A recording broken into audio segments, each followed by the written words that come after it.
জানেন রাসূলুল্লাহ সাল্লাল্লাহু আলাইহি ওয়াসাল্লাম আজ থেকে 1450 বছর আগে, আজ থেকে 1450 বছর আগে রাসূল করিম সাল্লাল্লাহু আলাইহি ওয়াসাল্লাম ভবিষ্যৎবাণী করে গিয়েছিলেন যে যখন কোন জাতির ভিতরে কয়েকটা খারাপ বদ অভ্যাস যখন ঢুকে যাবে, তার ভিতরে যখন এই নোংরা আদতগুলো যখন চলে আসবে, তখন আল্লাহ রাব্বুল আলামিনের গজব তাদের উপরে নাজিল হয়ে আসবে। আল্লাহ রাব্বুল আলামিনের আযাবগুলো তাদের উপরে আসতে শুরু করবে। কি রাসূলুল্লাহ বলেছিলেন আজ থেকে 1450 বছর আগে, যেই দিন মানুষ আল্লাহ রাব্বুল আলামিনকে বলে ভুলে যাবে, যেই দিন রাসূলের কথাকে গ্রাহ্য করবে না, যেই দিন রাসূলের কোরআন এবং হাদিসের কথা হবে, অথচ মানুষ রাসূলের কথাগুলোকে মাটিতে পানি চাপিয়ে দিয়ে তাকে মাটিতে পুঁতে দিবে, সেই দিন আল্লাহ রাব্বুল আলামিনের আযাব, সেই দিন মাটিতে জমিনে পৃথিবীর বুকে আযাব আল্লাহর আসতে শুরু করবে। হযরতে আব্দুল্লাহ ইবনে উমর রাদিয়াল্লাহু তাআলা তিনি বলছেন, রাসূলুল্লাহ সাল্লাল্লাহু আলাইহি ওয়াসাল্লাম বলছেন যে তোমরা 5টা জিনিস থেকে বেঁচে থাকিও, যেই দিন তোমাদের সমাজে, সোসাইটিতে, গ্রামে যেই দিন 5টা জিনিস দেখা দিবে, 5টা অসুখ তোমাদের মধ্যে দেখা দিবে, 5টা খারাপ অসুখ যখন তোমাদের মধ্যে দেখা দিবে, 5টা খারাপ অভ্যাস যখন তোমরা নিজের চোখে দেখতে পাবে, তখন বুঝে নিও আল্লাহর আযাব আর থামবে না, তোমাদের উপরে নাজিল হতে শুরু করবে, আসতে শুরু করবে। কি রাসূলুল্লাহ বলেছিলেন, লাম ইয়ানকুযু আহদাল্লাহি ওয়া আহদা রাসূলিহি ইল্লা সাল্লাল্লাহু আলাইহিম। রাসূলুল্লাহ সাল্লাল্লাহু আলাইহি ওয়াসাল্লাম আজ থেকে 1450 বছর আগে পূর্বে বলে গিয়েছেন যে এই মানুষ যখন, আমার উম্মতের দলেরা যখন আল্লাহ রাব্বুল আলামিনের বিধানকে ভুলে যাবে, আল্লাহর ওয়াদাকে পূরণ করবে না, রাসূলুল্লাহ সাল্লাল্লাহু আলাইহি ওয়াসাল্লামের কথাকে মানবে না, রাসূলুল্লাহর আদেশকে মানতে যখন পারবে না, নিজের জীবনে বাস্তবায়ন করতে পারবে না, তখন এরকম ধরনের মানুষের উপরে আল্লাহ রাব্বুল আলামিন তাদের উপরে এমন একটা জালেম বাদশাকে নিয়ে আসবে, এমন একটা খতরনাক জালেম বাদশাকে নিয়ে আসবে যে ওই বাদশা এদেরকে চুরে চুরে এদের উপরে জুলম অত্যাচার করবে। এরা সংখ্যায় অনেক থাকবে, এদের সংখ্যায় কম থাকবে না। রাসূলুল্লাহ সাল্লাল্লাহু আলাইহি ওয়াসাল্লামকে সাহাবা জিজ্ঞাসা করেন, আল্লাহর রাসূল, এটা কেন হবে? এটা কেন হবে? আমরা কি ওই সময়তে সংখ্যায় কম থাকবো? আমরা কি হাতে গোনা যাবে এতটি মানুষ থাকবো? তো রাসূলুল্লাহ বলছেন, না, এই জন্য না, বরং তোমরা দেখতে গেলে সংখ্যায় অনেক মানুষ থাকবে, গ্রামের গ্রাম মুসলমান আর মুসলমান থাকবে। হরিশ্চন্দ্রপুর থেকে যখন বের হয়ে বাদবাড়ি পার হয়ে যাবে, নানরাহি থেকে শুরু করে নানরাহি, ডহারা, রাজিকাপুর, মানসাবাদ, কোরআন থেকে শুরু করে চলে যাবে শুধুমাত্র মুসলমান আর মুসলমান। কিন্তু একটা মুসলমানকে ধরে ঠাঠাবে, একটা অমুসলিমের একটা মুসলমানকে ধরে জুতাবে, একটা মুসলমানকে ধরে কয়েকটা হিন্দু বা অন্য ধর্মের মানুষেরা পিটবে। অনেকগুলো মুসলমান দাঁড়িয়ে দাঁড়িয়ে দেখবে, তাদের মধ্যে এতটুকু সাহস হবে না কিছু কথা বলি, কেন পারছো, কেন জুলুম করছো, কেন অত্যাচার করছো, এইটুকু বলার সাহস তাদের মধ্যে থাকবে না। কেন? কেন জানেন? রাসূলুল্লাহ সাল্লাল্লাহু আলাইহি ওয়াসাল্লাম বলছেন, এদের ভিতরে দুটো মারাত্মক অসুখ তখন পাওয়া যাবে। কি মারাত্মক অসুখ? রাসূলুল্লাহ সাল্লাল্লাহু আলাইহি ওয়াসাল্লাম বললেন যে এদের ভিতরে হুব্বুদ দুনিয়া, এদের ভিতরে দুনিয়ার মোহাব্বত ঢুকে যাবে, এরা দুনিয়া থেকে যেতে চাইবে না, এরা দুনিয়া ছাড়তে চাইবে না, টাকার কামার জন্য ব্যস্ত হয়ে থাকবে, এরা টাকা পয়সার পিছনে ছুটে থাকবে, এরা আখিরাতকে বলে ভাববে না, এরা কবরকে বলে ভাববে না, এদের মৃত্যু মনে থাকবে না, এক কথায় দুনিয়াটাই তারা সমস্ত কিছু মনে করবে। এই অসুখটা ধরে নেওয়ার কারণে তাদের অবস্থা এইরকম হবে। একজন মানুষকে যদি ডায়রিয়া হয়, তাহলে তার অসুখ, তার ওষুধ আছে। ডায়রিয়াকে ওষুধ দিয়ে ভালো করা যাবে। একজন মানুষকে যদি টিভির বিমারি হয়ে যায় তাহলে তাকে ওষুধ দিয়ে হয়তো ঠিক করা যেতে পারে, তাকে ঠিক করা যাবে। একজন মানুষকে যদি ক্যান্সার হয়ে যায়, ক্যান্সারের ওষুধ আছে, হয়তো তাকে ওই ওষুধ দিয়ে তার ক্যান্সার ঠিক করা যেতে পারে। কিন্তু দুনিয়ার মহাব্বত, ভালোবাসা এমন একটা মারাত্মক অসুখ, এমন একটা মারাত্মক রোগ, যখন কোনো মানুষের অন্তরে ঢুকে যাবে, যখন কোনো মানুষের অন্তরে যখন চলে আসবে, তখন ওই অসুখের পৃথিবীর বুকে কোনো বৈজ্ঞানিক, কোনো ডাক্তার এর অসুখ, এই অসুখের ওষুধ তৈরি করতে পারেনি। এর একটাই হচ্ছে অসুখ, ওষুধ হচ্ছে একটাই, যে তাকে দিনের পথে ফিরে আসবে। আর যখন কাউরের ভিতরে যখন দুনিয়ার মহব্বত ঢুকে যাবে, তখন ওই মানুষটা ফিরে আসাটা অসম্ভব। দ্বিতীয়টা, রাসূলুল্লাহ সাল্লাল্লাহু আলাইহি সাল্লাম বললেন ওয়াকারাহিয়াতিল মাউত, এদের ভিতরে মৃত্যুকে এরা ভয় করবে, এরা মৃত্যুকে অপছন্দ করবে, যে মরে যাবে এই কথাটা খুব এদের ভয় থাকবে, যার কারণে একটা মুসলমানকে জুতাবে, একটা মুসলমানের উপরে অত্যাচার হবে, একটা মুসলমানের প্রতি জুলুম হবে, অথচ একজন মানুষকে বলবে না যে কেন ভাই এই ভাইটাকে কেন মারছো, কি দোষ করেছে। যদি কোনো বড় দোষ করে থাকে তাহলে তোমাকে এর বিচার আছে, বিচার আচার করব, আমরা 10টা মানুষ বসে আমরা এর একটা সমাধান বের করব, কিন্তু তুমি মারছোটা কেন, এরকম মানুষ পাওয়া যাবে না। দেখেন আপনি একটু আপনার অন্ত, আপনি চোখ দুটাকে একটু ফিরান, হরিশ্চন্দ্রপুর, কোমরপুর এই এলাকাটা আপনি ঘোরান, আপনি বহু মানুষ দেখবেন কোন জায়গাতে একজন মুসলমানকে, অসহায় মুসলমানকে মারানো হচ্ছে, পিটানো হচ্ছে, অথচ একজন মানুষ কথাটা বলার মানুষ খুঁজে পায় না। নিজের ভাই দাঁড়িয়ে আছে, পাশে নিজের ভাই দাঁড়িয়ে আছে, ওর ভাই কথাটা বলছে, আমার ভাইটাকে কেন মারছিস রে, বলে না কেন জানেন, আমি যদি বলতে যাই এটা আমার ভাই, তো হয়তো আমার উপরে 2-4 চাপ্পল পড়বে, যদি বলতে যাই এটা আমার ভাই, হয়তো আমার ঘাড়ে 2-4 কিল পড়বে। এর জন্য এই ভয়ে মানুষটা, ওর ভাই দাঁড়িয়ে আছে, অথচ ভাইটা বলতে পারে না। কেন? রাসূলুল্লাহ বললেন দুটা কি, একটা হচ্ছে দুনিয়ার মহব্বত, আর দ্বিতীয়টা হচ্ছে মত। যদি মরে যায় তো সমস্ত কিছু শেষ, সমস্ত কিছু শেষ। এই জন্য তারা করতে পারে না। আজকে আপনার এই প্যান্ডেলটা কেন খালি আছে? আপনার যদি আজকে এখানে যদি গান বাজনা হতো, আপনাকে বড় কোনো আপনাকে নিয়ে আসতে হতো না নাচার জন্য।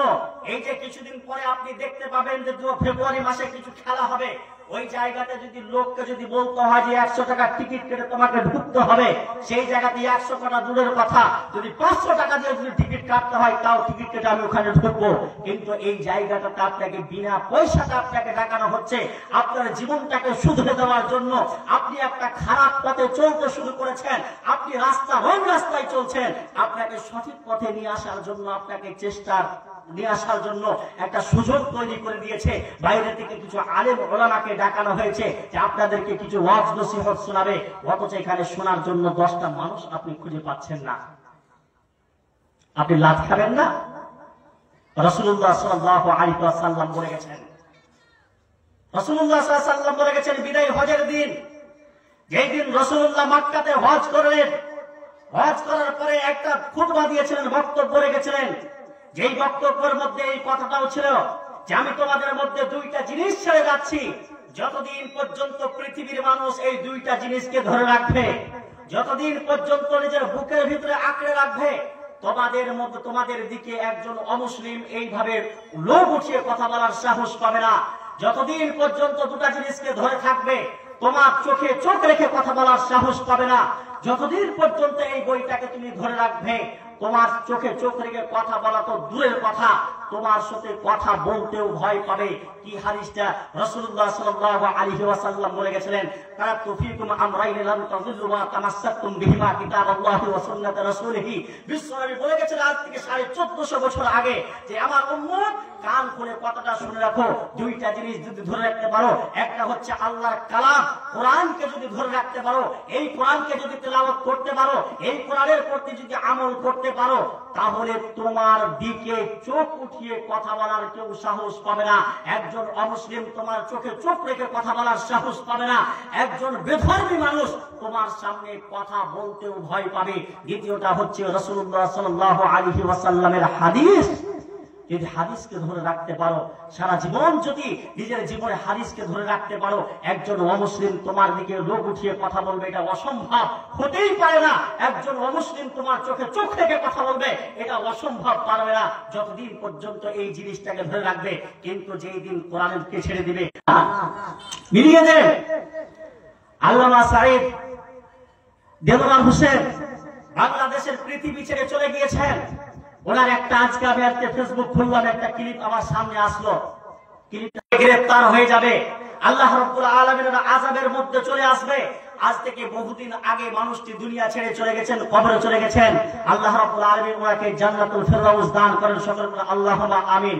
উনি বলে গিয়েছিলেন যে খুব সংক্ষিপ্ত সময়ে তাদের উপরে আল্লাহ রাব্বুল আলামিনের গজব নাজিল হবে, তিনি বলে গিয়েছিলেন। এবং রাসূলুল্লাহ সাল্লাল্লাহু আলাইহি ওয়াসাল্লাম বলে গিয়েছেন, 1450 বছর আগে বলে গিয়েছেন, যখন কোন কওমের ভিতরে, যখন কোন জাতির ভিতরে, যখন কোন অঞ্চলের ভিতরে একটা কাজ যখন গুনাহ হতে লাগবে, যখন অশ্লীল কাজ হতে লাগবে, লাম তাযহারিল ফাহিশাতু ফি কওমিন হাত্তা ইউ'লিনু বিহা ইল্লা ফাশা ফীহিম। রাসূলুল্লাহ বলেন, যখন কোন জাতির ভিতরে, কোন অঞ্চলে, কোন দেশে যখন জিনা ব্যভিচারের মতন যখন কাজ অহরহ হতে লাগবে, মানুষ খুল্লা যখন করবে, একজনের স্ত্রী আরেকজনের সাথে করবে, কোনো দ্বিধা মনে করবে না, এরকম কাজ যখন শুরু হয়ে যাবে, আল্লাহ রাব্বুল আলামিনের আযাব স্বয়ং তখন সেই কওমের উপরে নাজিল হতে শুরু করবে, নাজিল হতে লাগবে। আজ থেকে 1450 বছর আগে রাসূলুল্লাহ সাল্লাল্লাহু আলাইহি ওয়াসাল্লাম বলে গিয়েছিলেন। দেখেন আজকে 12 থেকে 14 দিন থেকে আগুন জ্বলছে, দাও করে আগুন জ্বলছে। কোন খবরে শুনতে পাচ্ছেন যে 11-12 কোটি টাকা আপনার টাকার মতন সম্পদ, টাকা ধন সম্পদ জ্বলে ছারখার হয়ে গেছে, বাড়ি ছারখার হয়ে গেছে, বড় বড় একটাদের বাড়িগুলো পুরোপুরি ছাই হয়ে গেছে, বড় বড় স্কুল কলেজ যতগুলো ছিল, ইউনিভার্সিটি ছিল, সমস্ত কিছু পুরোপুরি ছারখার হয়ে গেল। কেন? কারণ ওই জায়গাতে, ইউরোপ আমেরিকার মতন জায়গাতে খুল্লা অশ্লীল কাজ হয়, খুল্লা জেনা ব্যভিচার হয়, তাদের ওখানে পর্দার কোনো সিস্টেম নাই, যার কারণে আল্লাহ রাব্বুল আলামিন আজকে গজব নাজিল হচ্ছে। যেই দেশটা নিজেকে হিটলার মনে করত, যেই দেশটা সারা পৃথিবীর মানুষকে দাদা বলে জানতো, ওই দেশটা আজকে বলছে যে যতগুলো আমাদের কাছে আগুন নিবানোর যন্ত্র ছিল, যতগুলো মেশিন ছিল, যতগুলো গাড়ি ছিল, সমস্ত কিছু গাড়ি লাগার পরও আগুন নিবানোর কোনো খবর পাওয়া যাচ্ছে না। ওই দেশটা আজকে ব্যর্থ হয়ে পড়েছে। আপনি মনে করবেন যে আমার দেশে এইগুলো হয় না, ভাই না, আপনি চলে যান, বেশি দূর আপনাকে যেতে হবে না, আপনি কলকাতা চলে যান, ভিক্টোরিয়া চলে যান, ভিক্টোরিয়া যেতে পারবেন না, আপনি শামসি সোনার বাংলা চলে যান, আপনি মালদা পার্কে চলে যান, ইকো পার্কে চলে যান, আপনার আদিবাসী ইকো পার্কে চলে যান, আপনি দেখতে পাবেন কতগুলো কতগুলো প্রত্যেকটা মেয়ে আর ছেলে আর পুরুষ এক জায়গাতে যে কতগুলো অশ্লীল কাজ করে। আর আপনার ওটা তো একটা হচ্ছে, আপনার ফেসবুকে যে ফেসবুক খুলছেন, ফেসবুকে দেখবেন নিজের স্ত্রীর ছবিগুলো ছাড়ছে, একদম উলঙ্গ অবস্থা করে ছাড়ছে। কি এগুলো অশ্লীল কাজ না? এইগুলো অশ্লীল কাজ না? রাসূলুল্লাহ সাল্লাল্লাহু আলাইহি ওয়াসাল্লাম বলেছেন এটাও হচ্ছে একটা জিনা ব্যভিচারের একটা কাজ। রাসূলুল্লাহ সাল্লাল্লাহু আলাইহি ওয়াসাল্লাম আল্লাহ রাব্বুল আলামিন কোরআনে বলেছেন, তোমরা জিনার ব্যভিচারের কাছাকাছি যেও না, এই কথা বলেছেন, জিনার কাছাকাছি যেও না। আর আমরা যে একজন মেয়েকে নিয়ে ঘুরবো, আর একজন মেয়েকে আমি পার্কে নিয়ে যাবি, মौज মাস্তি করব, আর আমরা ওই মौज মাস্তি গুলো ফটোতে আমরা স্ট্যাটাস লাগাবো, আর ফেসবুকে আমরা ছাড়বো ভিউজ পাওয়ার জন্য, কমেন্ট পাওয়ার জন্য। রাত্রিবেলাতে আপনি মোবাইলটা খুলে রাখবেন, দেখবেন কতগুলো অশ্লীল ভিডিও আপনি দেখতে পাবেন। ওই ভিডিওগুলো দেখছেন, আপনি নিজে ছাড়ছেন। বহু মুসলমানের বাচ্চা মুসলমানের ঘরে জন্ম নিয়েছে, মুসলমান নাম রেখেছে, অথচ ফেসবুকে আপনি স্ট্যাটাস খুলে দেখবেন বহু অশ্লীল ছবি তার স্ত্রীর লাগা আছে। এখন বর্তমান যুগে কিছু যুবক আছে যে নিজের বোনের ছবি ছাড়ছে, স্ট্যাটাস লাগাচ্ছে, দেখো এটা হচ্ছে আমার মাই সিস্টার, এটা আমার বোন, এটা আমার ভাবি, দেখাচ্ছে, দেখো আমার বোনটা কত সুন্দর। আরে গাধা, তোর বোনটাকে দেখে, লোককে দেখে তোর লাভটা কি হবে? কি লাভ হবে তোর স্ত্রীকে দেখে, লোককে তোর স্ত্রীকে দেখে তোর লাভটা কি হবে? আপনার যদি ওই ফটোটা ছেড়ে যদি একটা গুনাহ হয়, যেই মানুষটা দেখবে একটা যদি গুনাহ হয়, তাহলে যিনি ছেড়েছেন ওনারও অতটাই গুনাহ হবে, যে দেখবে যতটা গুনাহ হবে। রাসূলুল্লাহ সাল্লাল্লাহু আলাইহি ওয়াসাল্লাম 1450 বছর আগে বলে চলে গিয়েছেন, কি বলে গিয়েছেন? যে মান দাল্লা আলা খায়রিন ফালাহু মিসলু আজরি ফাইলিহি, রাসূলুল্লাহ সাল্লাল্লাহু আলাইহি ওয়াসাল্লাম বলেছেন, একটা মানুষ যদি ভালো কাজ করে, ওই কাজটা দেখে অন্য কেউ যদি শিখে নেয়, যদি আমল করতে শুরু করে, তাহলে যিনি বলেছিলেন, যিনি আমল করবেন, যতটা আমল করে নেকি পাবে, যার বলাতে কাজটা শুরু করেছে উনিও অতটা নেকি পাবেন। উদাহরণ আপনাকে একটা ছোট্ট আমি মিশাল দিচ্ছি, উদাহরণ দিচ্ছি। আমার বক্তব্য এখন আমি শুরু করিনি, আপনাকে উদাহরণ দিচ্ছি। কি উদাহরণটা? আপনি ধরেন একটা জেনারেল লেখাপড়া ছেলে, কিংবা ধরেন আপনি মাদ্রাসাতে কিছুদিন লেখাপড়া করেছেন, কিন্তু করার পরে নামাজ রোজা আপনি ছাড়েন না। একজন মানুষকে আপনার বন্ধু বেড়ি খায়, সিগারেট খায়, তামাক খায়, বেড়ি খায়, আপনার মধু খায়, যাবতীয় জিনিস খায়। আপনার বন্ধুকে বসে বসে বলছেন, কিন্তু আপনি খান না। আপনি বলছেন আপনার ভাইকে, আপনার বন্ধুকে বলছেন, ভাই এই জিনিসটা লাগছে খাওয়া ভালো লাগে। আরে মুরগিরা কইছে, যদি বেড়ি খাস, সিগারেট খাস, আর তামাক খাস, আর ওই মধু যদি খাস, তাহলে তোর নামাজ হবে না, 40 দিন নামাজ কবুল হবে না কইছে। আরে ভাই, যদি এগুলা খাস, তো যেই জিনিসটা খেলে তোর নামাজ হবে না, ওই জিনিসটা কেন কেন খাসে থাকে? একটা কথা। দ্বিতীয় কথা, তুই যদি এগুলা খাস, বেড়ি খাস, সিগারেট খাস, তামাক খাস, এগুলা যদি খাস, তো ভালো বেড়ি ছাড়া তুই পাবি না বিয়ে করতে। ভালো বেড়ি ছাড়া তোকে চাইবে, তোকে পছন্দ করবে না। যদি দিনদারি বেড়ি ছাড়া হয়, বানাতের যদি লেখাপড়া বেড়ি ছাড়া হয়, আর যদি জানতে পারে যে এই সিগারেট খায়, বেড়ি খায়, গাঁজা খায়, সবকিছু খায়, তাহলে তোকে যদি জানতে পারে, তাহলে তোকে পছন্দ করবে না, আমাকে বিয়ে করবো না, ডায়েট করবে। মনে মনে কয়েছে, শালা আমি একটা ভালো মেয়েও পাবো না। হ্যাঁ, যা আজ থেকে আমি চেষ্টা করবো ছেড়ে দেবো। একদিন দুদিন চেষ্টা করার পরে ছেড়ে দিলে, বন্ধুর কথা শুনে বেড়ি খাওয়া, আপনাকে সিম্পল একটা উদাহরণ দিচ্ছি, আপনি ছেড়ে দিলেন। রাসূলুল্লাহ সাল্লাল্লাহু আলাইহি ওয়াসাল্লাম বলছেন, মান দাল্লা আলা খায়রিন ফালাহু মিথলু আজরি ফাইলিহি। আপনি যে আপনার বন্ধুকে বলে আপনি সিগারেট খাওয়া ছাড়িয়ে দিয়েছেন, আপনি যে আপনার বন্ধুকে বলে আপনি বেড়ি খাওয়া ছাড়িয়ে দিয়েছেন, আপনি আপনার বন্ধুকে বলে আপনি তামাক খাওয়া ছাড়িয়ে দিয়েছেন, তো ছেড়ে দেওয়ার কারণে আর আপনার বন্ধু আপনার সাথে যে মসজিদে যে নামাজ পড়তে শুরু করেছে, তো আপনার বন্ধু জোহরের নামাজ পড়ে যদি 50টা নেকি পায়, আপনাকে উদাহরণ দিচ্ছি, এটা আমি এটা নির্ধারিত করছি না, যদি 50টা নেকি আপনার যদি জোহরের নামাজ পড়ে 50টা নেকি আপনার যদি আপনার বন্ধু পায়, তাহলে 50টা নেকি রাসূলুল্লাহ সাল্লাল্লাহু আলাইহি ওয়াসাল্লাম বলছেন আপনার খাতাতে লেখা হবে। আর হাদিস, ওয়ামান দাআ ইলা হুদান ফালাহু মিসলু আজরি ফাইলিহি লা ইয়ানকুসু যালিকা মিন উজুরিহিম শাইআ। রাসূলুল্লাহ সাল্লাল্লাহু আলাইহি ওয়াসাল্লাম বলছেন, যেই মানুষটি ইবাদত করবে, যদি ইবাদত করে, যদি একটা আপনাকে সিম্পল উদাহরণ দিয়ে বলছি, যদি 50টা নেকি পায়, তাহলে জিনার কথাতে ইবাদত করতে শুরু করেছে, ওই মানুষটার খাতাতে 50টা নেকি লেখা হবে।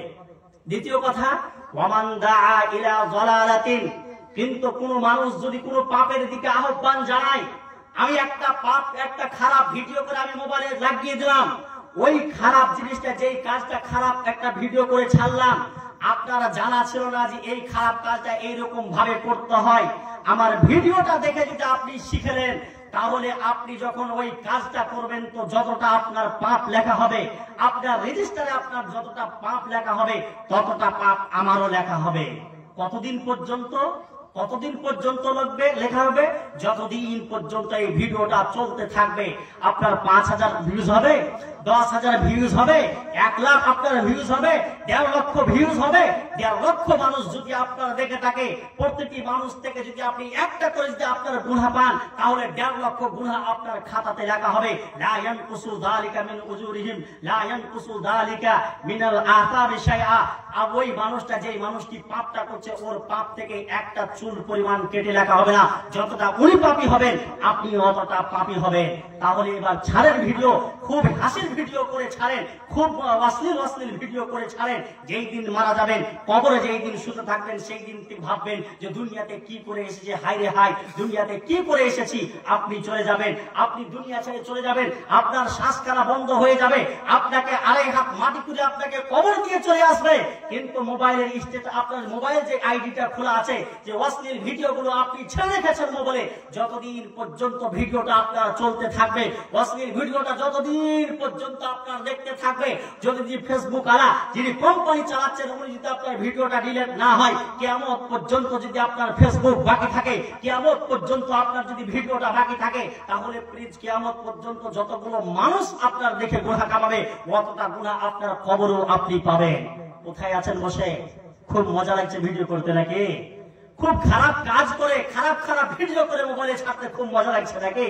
যেই দিন মারা যাবেন সেই দিন বুঝতে পারবেন যে হায়রে দুনিয়াতে কি করে এসেছি, কি করতে আমাকে পাঠিয়েছিল আর কি করতে এসেছি।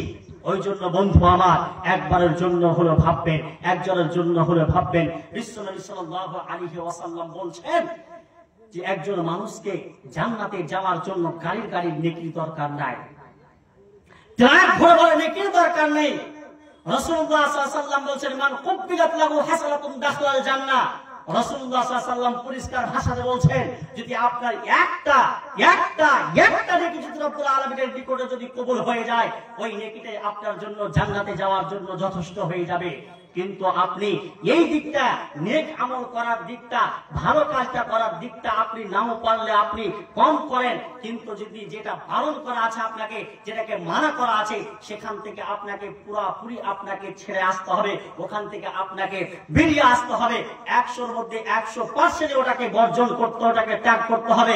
যদি আপনি ত্যাগ না করতে পারেন, আল্লাহ রাব্বুল আলামিন কোরআন কারীমের মধ্যে বলছেন মান আমিলা সালিহান ফালিনাফসি ওয়া মান আসাআ ফাআলাইহা। রাব্বুল আলামিন বলছেন তুমি একটা খারাপ কাজ করছো, একটা গুনার কাজ করেছো, একটা পাপের কাজ করেছো, ওই পাপটা নিজের অন্তরের জন্য করেছো, নিজের নফসের জন্যই করেছো। আর যদি একটা ভালো কাজ করো, ওটাও তুমি নিজের নফসের জন্য করছো, নিজের আত্মার জন্য করছো।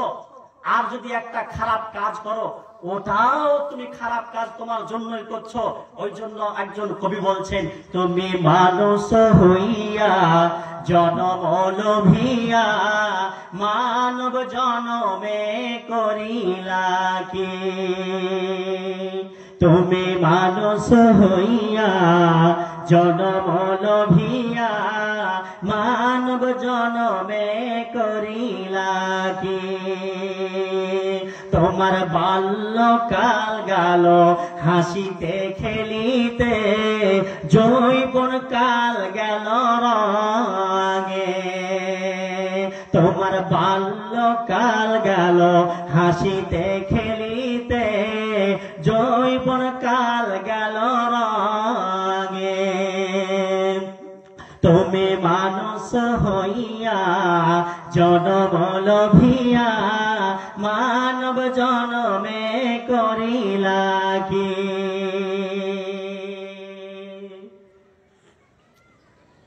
বর্তমান যুগে যদি দেখা যায়, আমার আপনার যদি ইমানটার দিকে যদি একবার তাকিয়ে দেখে, যেই মানুষটি এই জায়গাখানে বসে আছেন, একটা মিনিটের জন্য আপনাকে 23 ঘন্টা 59 মিনিট আপনাকে ছেড়ে দিলাম, মাত্র একটা মিনিটের জন্য আপনি আমাকে সময়টা দেন। আপনি আপনার নিজের ইমানটাকে আপনি একবার দেখেন তো, রিসার্চ করে দেখেন তো যে আমার ইমানটা কি পরিমাণ আছে, আমার ইমানটা কোথায় দাঁড়িয়ে আছে।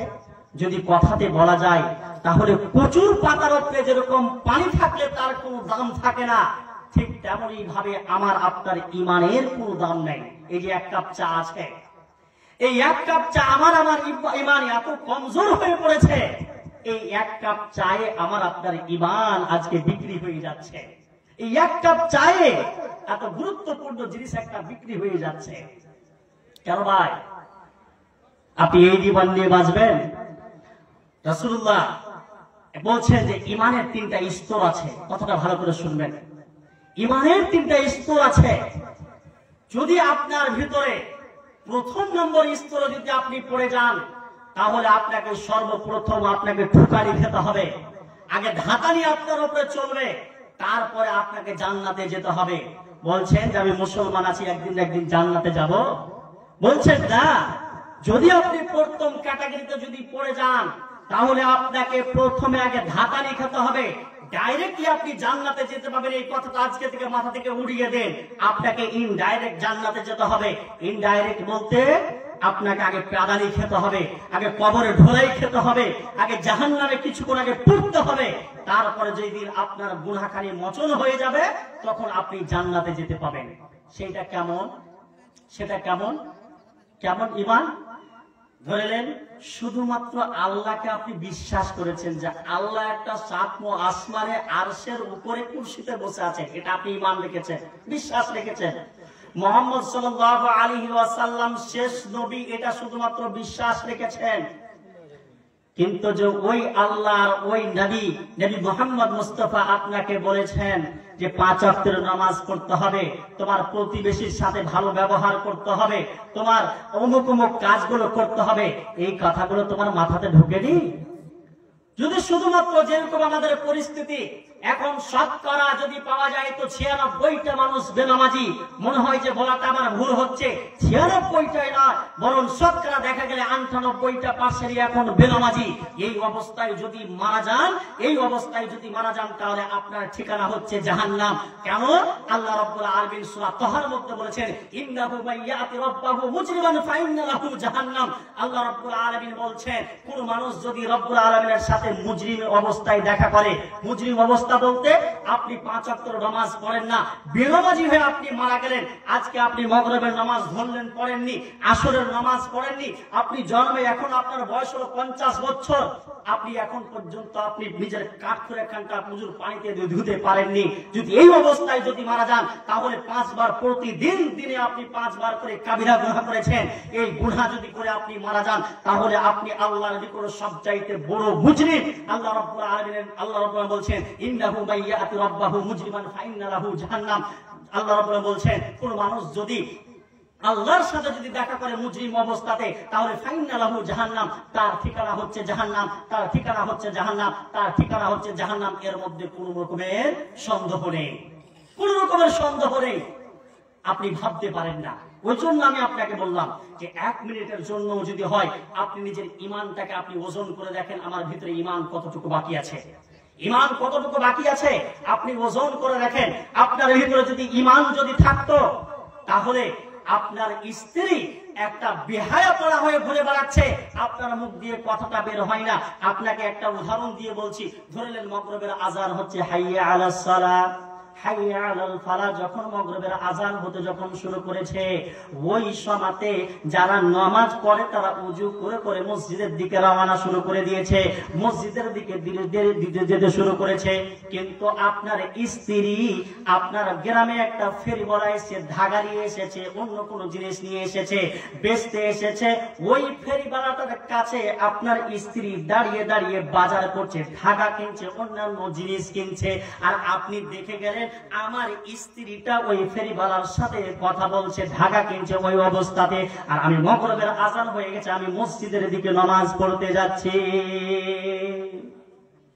নামাজ পড়তে আমি যাচ্ছি, আর 10টা মায়ালোক ওই ফেরিওয়ালার সাথে কথা বলছে, ধাগা কিনছে আর অন্যান্য জিনিস কিনছে, আর এমন ভাবে কথা বলছে, এমন ভাবে কথা বলছে মনে হচ্ছে ওটা মায়ের পেটের ভাই, মনে হচ্ছে যে ওর নানির পেটের ভাই, ওটা মনে হচ্ছে যে ওর নানির পেটের ভাই, এইভাবে পরে কথা বলছে, ধাগা লাপছে, ধাগা লাপতে লাপতে লাপতে বলছে তুমি এদিক ধরো আমি এদিক ধরছি, তুমি এদিক ধরো আমি এদিক ধরছি, লাপতে লাপতে লাপতে লাপতে লাপতে তার হাতের উপরে হাত খান পড়ছে, এই ছোট হয়ে গেল, আরেকবার টেনে ধরো, আরেকবার টেনে ধরো, আরেকবার ধাগা লেটা, এই করে করে ধাগা বিচারে এমন করে কথা কইছে আর এমন হাসছে আর কথা কইছে, মনে হচ্ছে যদি ওর স্বামীর সাথে যদি বিবাহ যদি 20 বছর হয় তো মনে হয় যে সোহাগ রাত বাদ দিয়া অন্য কোনো রাতে বা অন্য কোনো সময়তে এইভাবে তার ভাতারের সাথে বা তার স্বামীর সাথে কথা বলে না, কথা বলেনি। অথচ ওই ফেরিওয়ালাটার সাথে, যেই ফেরিওয়ালাটার বাড়ি কোথায় তার কোনো জানা নাই, ওর বাবা কোনটা, ওর বাড়ি কোথায়, ওর পরিচয় কি, কিছুই জানা নাই, অথচ আপনার স্ত্রী ওইভাবে কাজ করছে, অথচ আপনি একটা কথা বলতে পারেন, কেন রে তুই বাইরে এসেছিস রে, মাগরিবের আযান হয়ে গেছে তুই নামাজ পড়তে পারিস না, এই কথাটা আপনি বলতে পারেন না। মানে রাসূলের হাদিস অনুযায়ী আপনি হচ্ছেন একজন দায়ুস। বুখারী শরীফের হাদিস, রাসূলুল্লাহ সাল্লাল্লাহু আলাইহি ওয়াসাল্লাম বলছেন সালাসাতুন লা ইয়াদখুলুল জান্নাতা আবাদান, সালাসাতুন লা ইয়াদখুলুল জান্নাতা আবাদা। বিশ্বনবী বলছেন তিনটা ক্যাটাগরির মানুষ দুনিয়াতে এমন আছে, এরা আল্লাহ রাব্বুল আলামিনের জান্নাতে কোনোদিন যাবে না, এরা রব্বুল আলামিনের জান্নাতে কোনোদিন প্রবেশ করতে পারবে না। তো ক্যাটাগরিটা কি? বিশ্বনবী পড়তে বলেন আদ-দাইয়ুস, আদ-দাইয়ুস, আদ-দাইয়ুস। দাইয়ুস কাকে বলে? দাইয়ুস কাকে কহে? তো রাসূলুল্লাহ বলছেন একজন বাপের সামনে একজন মেয়ে যখন স্কুলে যখন বের হচ্ছে তখন মাথার উপরে ওড়নাটা দেয় না। বাপ নিজের চোখে দেখছে যে হার বেটি মাথা উদাম করে স্কুলে যেছে, অথচ এই কথাটা বাপ বললেন না, বেটি রে তোর এখন বয়স হলো 14, তোর বয়স হলো এখন 16, তুই যদি এরকম অবস্থাতে যাস তাহলে 5টা খারাপ বেটা ছেলে যারা লুচ্চা লাফাঙ্গা তোর দিকে তাকাইবে, তোর দিকে খারাপ নজর দিবে। অতএব বেটিরে তুই যখন স্কুলে যাচ্ছিস তো মাথাতে ওড়না কানটা একটু ভালো করে দে। এই কথাটা বাপ হয়ে আপনি বলতে পারলেন না। আপনি বাড়িতে বসে আছেন, আপনার স্ত্রী বলতে বসে বসে বসে বসে মাথা দেখাচ্ছেন, আপনি দেখতে পাচ্ছেন যে ডহরা দিয়ে রাধিকাপুর দিয়ে এই জায়গাটা দিয়ে যতগুলো মানুষ যাচ্ছে আমার স্ত্রীর দিকে তাকাচ্ছে, আপনি দেখতে পাচ্ছেন, অথচ আপনার স্ত্রীকে এই কথাটা বললেন না যে এই তুই কেন এখানে বসে আছিস, এখানে মাথাটা কেন দেখাচ্ছিস, পরপুরুষরা সবাই তোকে দেখছে, হাত তুই বাড়ি হাত, এই কথাটা বলতে পারলেন না। আপনি চালতালে বসে আছেন, আপনার স্ত্রী ফেরিওয়ালার কাছে সামান কিনছে, শাকার গরু কিনছে, অন্যান্য বাগুন কিনছে, পেঁচ কিনছে, অন্যান্য জিনিস কিনছে, আপনি এই কথাটা বলতে হলে তুই বাড়ি থেকে কেনা বাইরে হলি, আমি যে বর্তমানে যোগ জায়গা হয়ে বেঁচে আছি, তোর আগা দিকে বসে আছি, আমাকে তুই কেনা কহলি না, আমি তোকে নিয়ে এসে দিতাম, এই কথাটা বলতে পারলেন না। আপনার স্ত্রী ওই ফেরিওয়ালার সাথে, ওই বাগুনওয়ালার সাথে, ওই পেঁচওয়ালার সাথে কথা বলছে, আর পেঁচওয়ালা বাসছে, আর ওকে বারে এই তুমি ছাড়ো, হাত খান হটাও, হাত খান হটাও, আর আপনার স্ত্রী বারে বারে হাত দিচ্ছে আর পেঁচ বাহির করছে আর পেঁচ কিনে নিয়ে আসছে। আপনি এতগুলো খারাপ দেখার পরেও আপনি বলতে পারলেন না যে এই তুই হট, এখান থেকে হট না তোর ফারাকে তোকে চালাবো, তুই হট না করে তোর ঠ্যাং ভেঙে দিব, এই কথাটা বলতে পারে না। বিশ্বনবী বলছেন যদি কোন স্বামী, কোন পুরুষ যদি নিজের স্ত্রীকে এই কথাটা বলতে না পারে, যদি নিজের বেটিকে এই কথা না বলতে পারে, এটা হচ্ছে রাসূলের হাদিস অনুযায়ী এটা হচ্ছে দাইয়ুস, এটা হচ্ছে দাইয়ুস। আর যে দাইয়ুস হয়ে পৃথিবীর বুকে থাকবে ও আল্লাহর জান্নাতে যাবে না, ও আল্লাহর জান্নাতে যাবে না, ও আল্লাহর জান্নাতে যাবে না। লিল্লাহি তাকবীর। মহিলাদের তরফ থেকে 2932 টাকা উঠেছে। রব্বুল আলামিন গো, আমার মায়েরা কেউ 10 টাকা, কেউ আমার মায়েরা কেউ 20 টাকা, কেউ 50 টাকা, কেউ 100 টাকা দান করেছে। এই করে করে করে 2900 কত টাকা আমার হাতে এসেছে। রব্বুল আলামিন গো, তোমার দরবারে আমি দোয়া করছি, রব্বুল আলামিন আমার প্রত্যেকটি মাকে তুমি পর্দা করার তুমি তৌফিক দান করিও। রব্বুল আলামিন গো, আমার প্রতিটি মাকে এই দানের বিনিময়ে তুমি পাক্কা সাক্কা নামাজি বানিয়ে দিও। আল্লাহুম্মা সাল্লি আলাইহি, আল্লাহুম্মা বারিক আলাইহি। তো বলছিলাম এর নাম হচ্ছে দাইয়ুস। বলেন তো ভাইজান, আমাদের গ্রামে গঞ্জে যদি দেখা যায় এই কোয়ালিটিতে কতগুলো মানুষ পড়বে? মনে হয় যে আমার মানে যেটা ভাবনা শতকরা মনে হয় যে 90টা মানুষ এই কাতারে পড়বে। পড়বে কি পড়বে না? পড়বে কি পড়বে না ভাই? তুমি যে ভাই তুমি নানা শ্বশুর কে তোমার নামটা তো কোন টাকা এখানকারই? আচ্ছা যাকে আল্লাহ রাব্বুল আলামিন গো, এনার নানা শ্বশুর 500 টাকা দান পাঠিয়েছে। রব্বুল আলামিন গো, যে উদ্দেশ্যে দান করেছে তার দানকে তুমি সাদরে গ্রহণ করে নাও। রব্বুল আলামিন গো, তাকে পাক্কা সাক্কা নামাজি বানিয়ে দিও। রব্বুল আলামিন গো, যতদূর পর্যন্ত পৃথিবীর বুকে বেঁচে থাকবে তাকে তুমি ঈমানি হালাতে বাঁচিয়ে রাখো। আল্লাহুম্মা সাল্লি আলাইহি, আল্লাহুম্মা বারিক আলাইহি। তুমি কি করিলা? এই 500 টাকা আমার স্ত্রী ন্যাংরা হয়ে 3 মাস থেকে দুয়া চেয়েছে। রব্বুল আলামিন গো, এই নানার স্ত্রী 500 টাকা আর এখানকার চাদর পাঠিয়েছে। 3 মাস থেকে ন্যাংরা হয়ে গেছে, অসুস্থ আছে, বড় একটা অসুখে আছে। রব্বুল আলামিন গো, এই টাকাটার বিনিময়ে তার অসুখটাকে তুমি ভালো করিও, তাকে তুমি সুস্থতা দান করিও। রব্বুল আলামিন গো, যত জলদি হয় তাকে তুমি সুস্থতা দান করিও। আযহাবাল বাসরা বিন্নাস ওয়াসফি আনতা শাফি লা শিফাআন ইল্লা শিফাউকা শিফাআন লা ইগাদিরু সাকমা।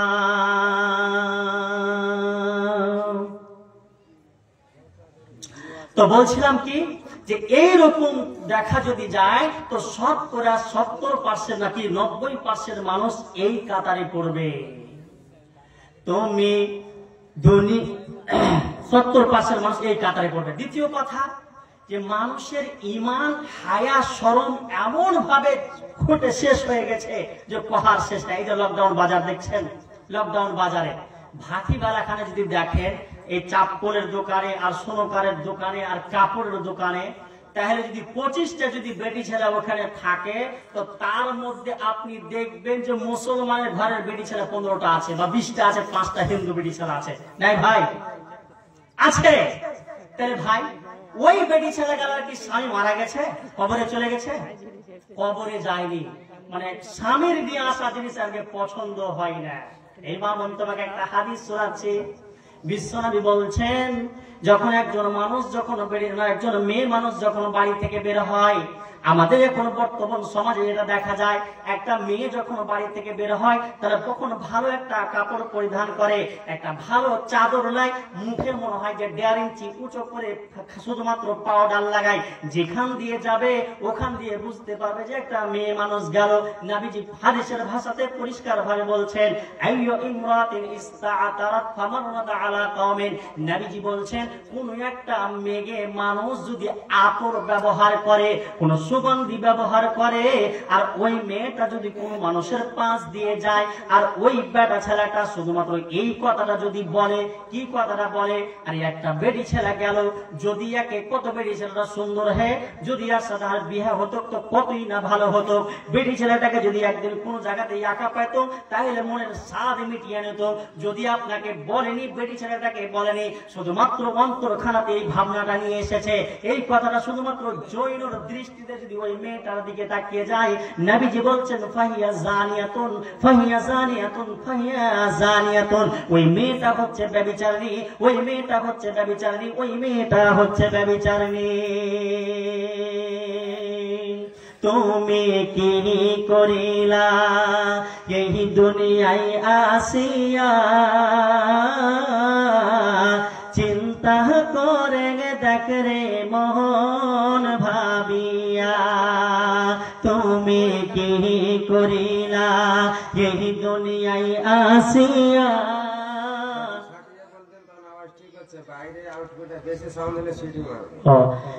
তুমি কি করিলা এই দুনিয়ায় আসিয়া, চিন্তা করে দেখ রে মোহন ভাবিয়া। দুনিয়াদারের মহাবতে পড়িয়া,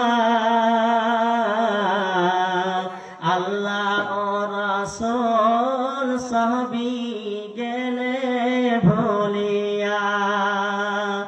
দুনিয়াদারের মহাবতে পড়িয়া, আল্লাহ রাসূল সাহাবী গেলে ভুলিয়া। তুমি কি করিলা এই দুনিয়ায় আসিয়া, চিন্তা করে দেখ রে মন ভাবিয়া। বড় বাড়ি বড় ঘর রাখিয়া, বড় বাড়ি বড় ঘর রাখিয়া, যখন যাবে তোর প্রাণের পাখি উড়িয়া। তুমি কি করিলা আমি কি করিলাম এই দুনিয়ায় আসিয়া, চিন্তা করে দেখ রে মন ভাবিয়া। তুমি কি করিলা এই দুনিয়ায় আসিয়া, চিন্তা করে দেখ রে মন ভাবিয়া। বন্ধু আমার, যে কথাটা আমি আপনাকে বলতে চাইছিলাম, এতক্ষণ পর্যন্ত যদি এতটি মানুষ থাকতেন তাহলে আমার মেন বক্তব্য আমি বলতে পারতাম। কিন্তু মানুষের দিকে দেখে এমন মনে হচ্ছে যে মনে হয় যে গরু ভুষের মতন হয়ে গেছে। ঈমান আমাদের মনে হচ্ছে যে নাই নাই। তো যে কথাটা আমি বলছিলাম যে আপনার স্ত্রীটাকে আপনি বারণ করুন, আপনি রুকার, আপনি একজন পুরুষ মানুষ, আপনাকে আল্লাহ এটা পাওয়ার দিয়েছেন, এই পাওয়ারটাকে আপনি কাজে লাগান। আল্লাহ রাব্বুল আলামিন বলছেন একজন মানুষের ভিতরে যদি হায়া শরম যদি না থাকে, যদি লজ্জা শরম না থাকে, তাহলে ওই মানুষটার ভিতরে ঈমান নেই। তাহলে হায়াটা হচ্ছে ঈমানের জন্য জরুরি। যদি হায়া কাউর ভিতরে না থাকে তাহলে ঈমানও তার ভিতরে নাই। বিশ্বনবী বলছেন আল ঈমান ওয়াল হায়াউ কুরনাউ জামিআন ফাইদা রুফিয়া আহাদুহুমা রুফিআল আখারু। বিশ্বনবী বলছেন যখন তোমাদের মধ্যে ঈমানের যখন ঈমানটা উঠে যাবে, তার মধ্য থেকে যখন হায়াটা উঠে যাবে, আর যখন হায়া উঠে যাবে তখন ওই মানুষটার জন্য পৃথিবীর যাবতীয় কাজ করাটা সম্ভব হয়ে যাবে। ওই মানুষটার জন্য প্রত্যেকটি অশ্লীল কাজ করাটা সম্ভব হয়ে যাবে। যেমন সম্ভব আপনাকে বলছি, আমার ভিতরে যদি রব্বুল আলামিন গো ছেলেদের তরফ থেকে 1690 টাকা উঠেছে, রব্বুল আলামিন গো কেউ 100 টাকা, কেউ 50 টাকা, কেউ 200 টাকা দান করেছে। রব্বুল আলামিন গো যে উদ্দেশ্য দান করেছে, রাধিকা ভ্রমণের সাথ এখানে নাই নাকি, এখানে একটু লিয়ে আসবে, তাহলে একটু অপসর টপসঙ্গলা হবে। রব্বুল আলামিন গো রাধিকা থেকে 400 টাকা দান করেছে। রব্বুল আলামিন গো যতগুলো দান পেলাম, এই দানগুলো রব্বুল আলামিন গো কেউ 100 টাকা দিয়েছে, কেউ 50 টাকা দিয়েছে। রব্বুল আলামিন গো তোমার দরবারে দোয়া করছি, রব্বুল আলামিন গো এই মানুষগুলোকে যদি নামাজি না হয় তাহলে পাক্কা সাক্কা নামাজি বানিয়ে দিও। রব্বুল আলামিন গো এই মানুষগুলোকে যতদিন পর্যন্ত বেঁচে থাকবে বালা মুসিবত থেকে তুমি বাঁচিয়ে রাখিও। রব্বুল আলামিন গো পৃথিবীর বুকে যতদিন পর্যন্ত থাকবে তাকে ঈমানি হালাতে বাঁচিয়ে রাখিও। আল্লাহুম্মা সাল্লি আলাইহি আল্লাহুম্মা বারিক আলাইহি। তো হায়াটা কেমন জিনিস, হায়াটা কত গুরুত্বপূর্ণ জিনিস ভাইজান। যদি আপনার ভিতরে হায়া থাকে তাহলে আপনাকে, যদি একজন মানুষের ভিতরে যদি হায়া থাকে, ওই হায়াটা কাজ কি করবে, পৃথিবীর ওই সমস্ত কাজ থেকে আপনাকে বাঁচিয়ে রাখবে। যেই কাজগুলো করলে মানুষের চোখের সামনে আপনার সম্মানটা ডাউন হয়ে যাবে, যেই কাজটা করলে আপনার সম্মানটা মাটিতে মিশে যাবে, যেই কাজটা করলে মানুষ আপনাকে খারাপ চোখে দেখবে, এই সমস্ত জিনিস থেকে আপনাকে হায়া শরমটা বাঁচিয়ে রাখবে। এখন বর্তমান যুগে একজন বাবা বসে আছে, পাঞ্জরে বসে আছে, চায়ের দোকানে চাচা বসে আছে, চাস্তো চাচা বসে আছে, নিজের চাচা বসে আছে, অথচ একজন ছোট্ট ভাতিজা যার বয়স হলো 50, যখন মানুষের ভিতর থেকে যখন হায়া শরম যখন হারিয়ে যাবে, যখন হায়া শরম যখন মানুষের ভিতরে থাকবে না, তখন পৃথিবীর যতগুলো নোংরা কাজ আছে ওই কাজটা করাটা প্রত্যেকটা মানুষের জন্য সম্ভব হয়ে যাবে, প্রত্যেকটা মানুষের জন্য সম্ভব হয়ে যাবে। আদের মরণ নীলা ডোহের তুফানে, আদের মরণ নীলা ডোহের তুফানে, এ কিসের পরিণাম জানা আছে ভাই। ধর্ম ধারে না যেমন শৃগাল কুকুর, এমন জীবন তবে কেন গড়েছ ভাই, এমন জীবন তবে কেন গড়েছ ভাই। ওয়াস্তের আগে ভাই রাস্তাটা দেখে নাও, ওয়াস্তের আগে ভাই রাস্তাটা দেখে নাও, নইলে বিপদ হবে শেষের বেলায়। ওয়াস্তের আগে ভাই রাস্তাটা দেখে নাও, নইলে বিপদ হবে শেষের বেলায়। আযাবের বেড়া জালে ফেসে যাবে দেশবাসী, শহর কিলিন হয়ে যায়, শহর কিলিন হয়ে যায়। আদের মরণ নীলা নুহের তুফানে, আদের মরণ নীলা নুহের তুফানে, এ কিসের পরিণাম জানা আছে ভাই। ধর্ম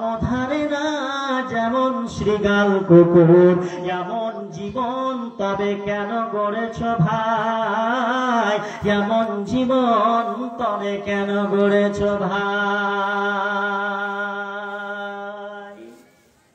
হায়াটা কেমন জিনিস, হায়াটা কেমন জিনিস, এই হায়াটা আল্লাহর ভিতরে পর্যন্ত আছে।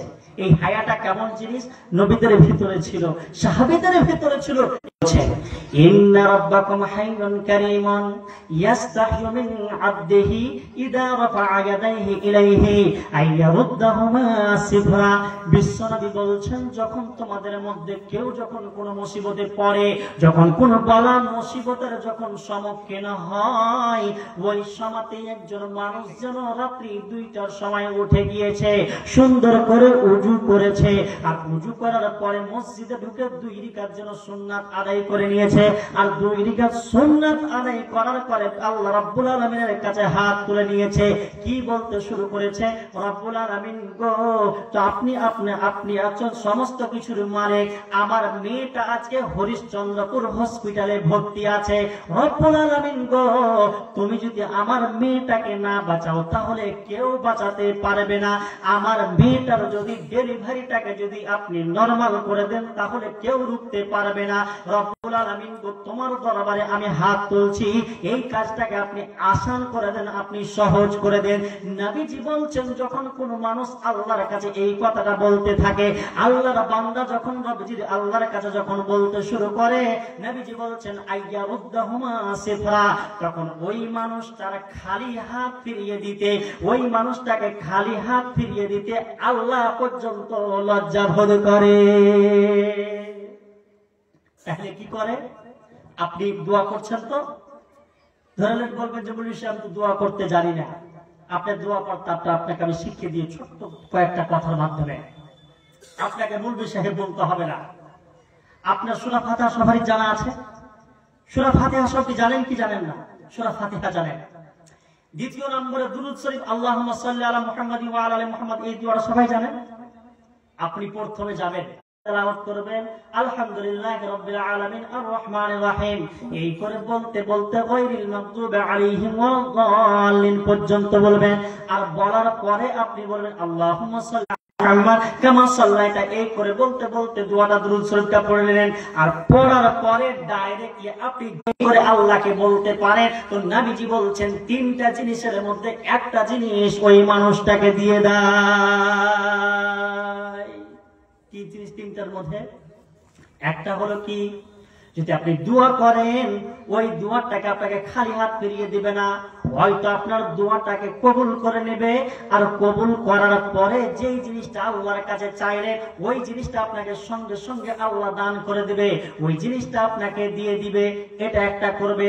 আর না হয় আপনার ওই দোয়াটা করার কারণে নবীজি বলছেন ওই মানুষটার উপরে কোনো দুর্যোগ আসতো, কোনো বালা মুসিবতের সম্মুখীন হতো, ওই মানুষটা কোনো বালা মুসিবতের সম্মুখীন হতো, আল্লাহ ওই দোয়াটা করার কারণে, ওই দোয়াটা করার কারণে আল্লাহ ওর বালা মুসিবতটাকে হটিয়ে দিবে, ওর উপর থেকে বালা মুসিবতটাকে দূরে সরিয়ে দিবে। আর না হলে কি করবে? 3 নম্বরে কি করবে? 3 নম্বরে বলছেন, যদি আর না হয় 3 নম্বরে করবে কি, ওর দোয়াটাকে আল্লাহ জমা রেখে দিবে। কতদিন পর্যন্ত? কিয়ামত পর্যন্ত জমা রেখে দিবে। কিয়ামতের দিন ওই দোয়াটার বদলা দিয়ে হয়তো তাকে জাহান্নাম থেকে মুক্তি দিয়ে জান্নাতে দিয়ে দিবে।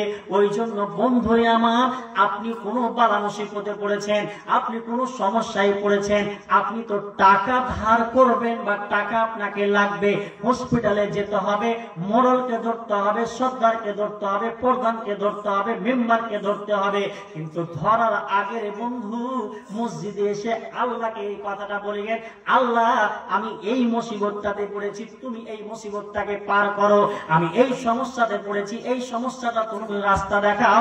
অবশ্যই আল্লাহ আপনাকে কোনো না কোনো একটা পথ দেখাবে। তাহলে এই হাদিসটা থেকে আমরা বুঝতে পারলাম যে আল্লাহর ভিতরে হায়া বলে একটা জিনিস আছে। আপনার যদি চাচাতো ভাইয়ের বাড়িতে, আপনার পড়োশীর বাড়িতে যদি যান আর আপনার পড়োশীর কাছে কোনো একটা জিনিস চাহেন, তো হয়তো আপনাকে দিতেও পারে বা নাও দিতে পারে, থেকেও আপনাকে কইবে দিবে না। থেকেও আপনাকে দিবে না, এটা হতে পারে। কিন্তু আল্লাহর কাছে যদি আপনি চান তাহলে আপনাকে আল্লাহ কিছু না কিছু আপনাকে দিবে, অবশ্যই আপনাকে দিবে। নবীজির ভিতরে কেমন ছিল, কেমন লজ্জা শরম ছিল? রাসূলুল্লাহ বলছেন, হযরত আবু সাঈদ খুদরি রাদিয়াল্লাহু তাআলা তিনি বলছেন রাসূলুল্লাহ কেমন লজ্জাশীল ছিল, কেমন লজ্জাশীল ছিল।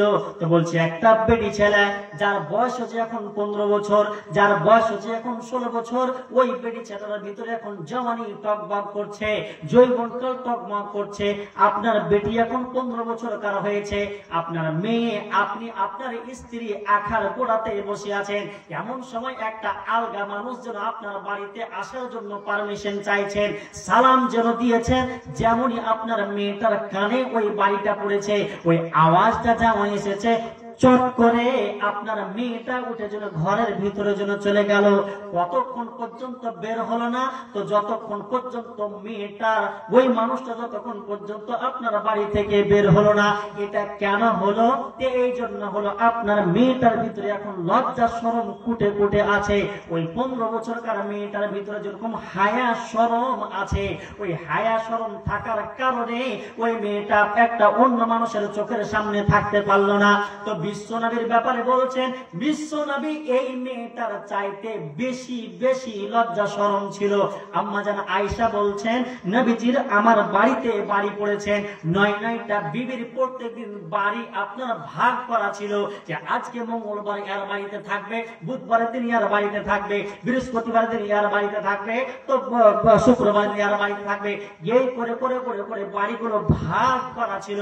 এমন সময় সেই দিন আমার বাড়িতে যেন আল্লাহ রাসূলের বাড়ি পড়েছে, সেই দিন যেন পালি পড়েছে আমার বাড়িতে। এমন সময় বিশ্বনবী আগ্নেতে যেন একটা খাটের উপরে যেন একটা কোন জিনিসের উপরে যেন শুয়ে আছে, নবীজির যেন এই কাপড়টা যেন কিছুখানি উঠে আছে। এই মতো অবস্থায় হযরতে আবু বকর সিদ্দিক রাদিয়াল্লাহু তাআলা আনহু যেন সালাম দিয়ে যেন অনুমতি চাইলেন। যখন বললেন কে আছো, তখন বলে দিলেন আমি আবু বকর সিদ্দিক রাদিয়াল্লাহু তাআলা আনহু আছি। এই কথা যখনই বলা, বিশ্বনবী সঙ্গে সঙ্গে আবু বকরকে বললেন চলে এসো, ভিতরে চলে এসো। আবু বকর ভিতরে গেলেন, বিশ্বনবীর সাথে কথাবার্তা বললেন, সমস্ত কিছু বললেন। বলার পরে আবু বকর চলে যাচ্ছেন। এরপরে হযরতে ওমর ফারুক রাদিয়াল্লাহু তাআলা আনহু আসছেন। আসার পরে আবার উনিও সালাম দিচ্ছেন এবং বিশ্বনবীকে বলছেন, বিশ্বনবী আমাকে ভিতরে আসবো। নবী করিম সাল্লাল্লাহু আলাইহি ওয়াসাল্লাম বলছেন হ্যাঁ চলে এসো। হযরতে ওমরও আসলেন এবং নবীজির সাথে কথা বলে চলে গেলেন। এবার পালি আসলো হযরত উসমানের। এবার মেন কথাটা আসছে। তো মেন কথাটা বলার আগে একটা কথা আমি আপনাকে বুঝিয়ে দিই, যে এই জায়গাতে একটা আমাকে শিক্ষা দিয়ে গেল সাহাবীগণ, যে কাউরে যদি তুমি বাড়ি যাও তো বাড়িতে প্রবেশ করার আগে তুমি সালাম খানা দিও। কথা বুঝতে পারলেন? চিল্লাইও না, হে বাচ্চা আছে ধে, হে তোর আমার বাচ্চা আছে ধে, এইভাবে চিল্লাইতে হবে না। কি করতে হবে? সালাম দিতে হবে। কয়বার? তো তিনবার সালাম দিতে হবে। আল্লাহ রাব্বুল কোরআনে বলছেন, ইয়া আইয়ুহাল্লাযীনা আমানু লা তাদখুলুল বুয়ুতা গায়রা বুয়ুতিকুম হাত্তা তুসাল্লিমু। আল্লাহ রাব্বুল বলছেন, যখন তোমরা কাউরি বাড়িতে ততক্ষণ পর্যন্ত প্রবেশ করবে না, কাউরি বাড়িতে অতক্ষণ পর্যন্ত যাবে না যতক্ষণ পর্যন্ত ওই বাড়ি বালাকে তুমি সালাম না দিয়ে দাও। আপনি সালাম দিবেন তিনবার, আসসালামু আলাইকুম, আপনার কোনো জবাব পেলেন না, আবার বলবেন আসসালামু আলাইকুম, কোনো জবাব পেলেন না, উত্তর পেলেন না, আবার বলবেন আসসালামু আলাইকুম। এই মতো যখন যদি আপনাকে ওয়াজব পান, আপনাকে যদি এজাজত দেয়, তাহলে আপনি ওই বাড়ির ভিতরে যাবেন, আর না হলে আপনি বাড়ি থেকে বাইরে থেকে আপনি ঘুরে চলে যাবেন।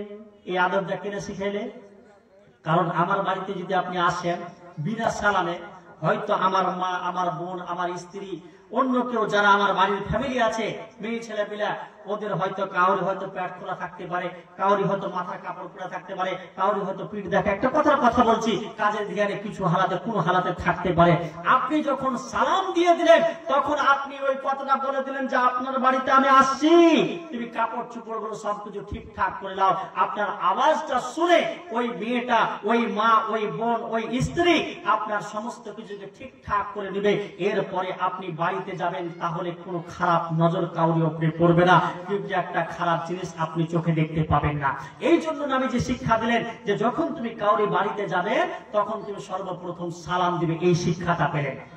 তো বলছিলাম হযরত উসমান এবার আসতে শুরু করেছে, কপালের জন্য ঠক ঠক করে বাড়ি দিচ্ছেন। যেমনই বাড়ি দেওয়া বলছে কে আছো, যেন সালাম দিয়ে যেন বলছে কে আছো, বলছেন যে আমি হযরতে উসমান আছি। এই কথাটা যেমনই বলা বিশ্বনবী চট করে ফাজারাস্তা ফাসাওয়াইতা সিয়াবাকা, বিশ্বনবী যেন চট করে বসে গেলেন, আর বসে যে কাপড়খানা যেন চট করে ঠিকঠাক করে নিলেন। আর ঠিকঠাক করার পরে হযরতে উসমান যেন বিশ্বনবীর কাছে আসলেন এবং কথাবার্তা বলতে শুরু করলেন।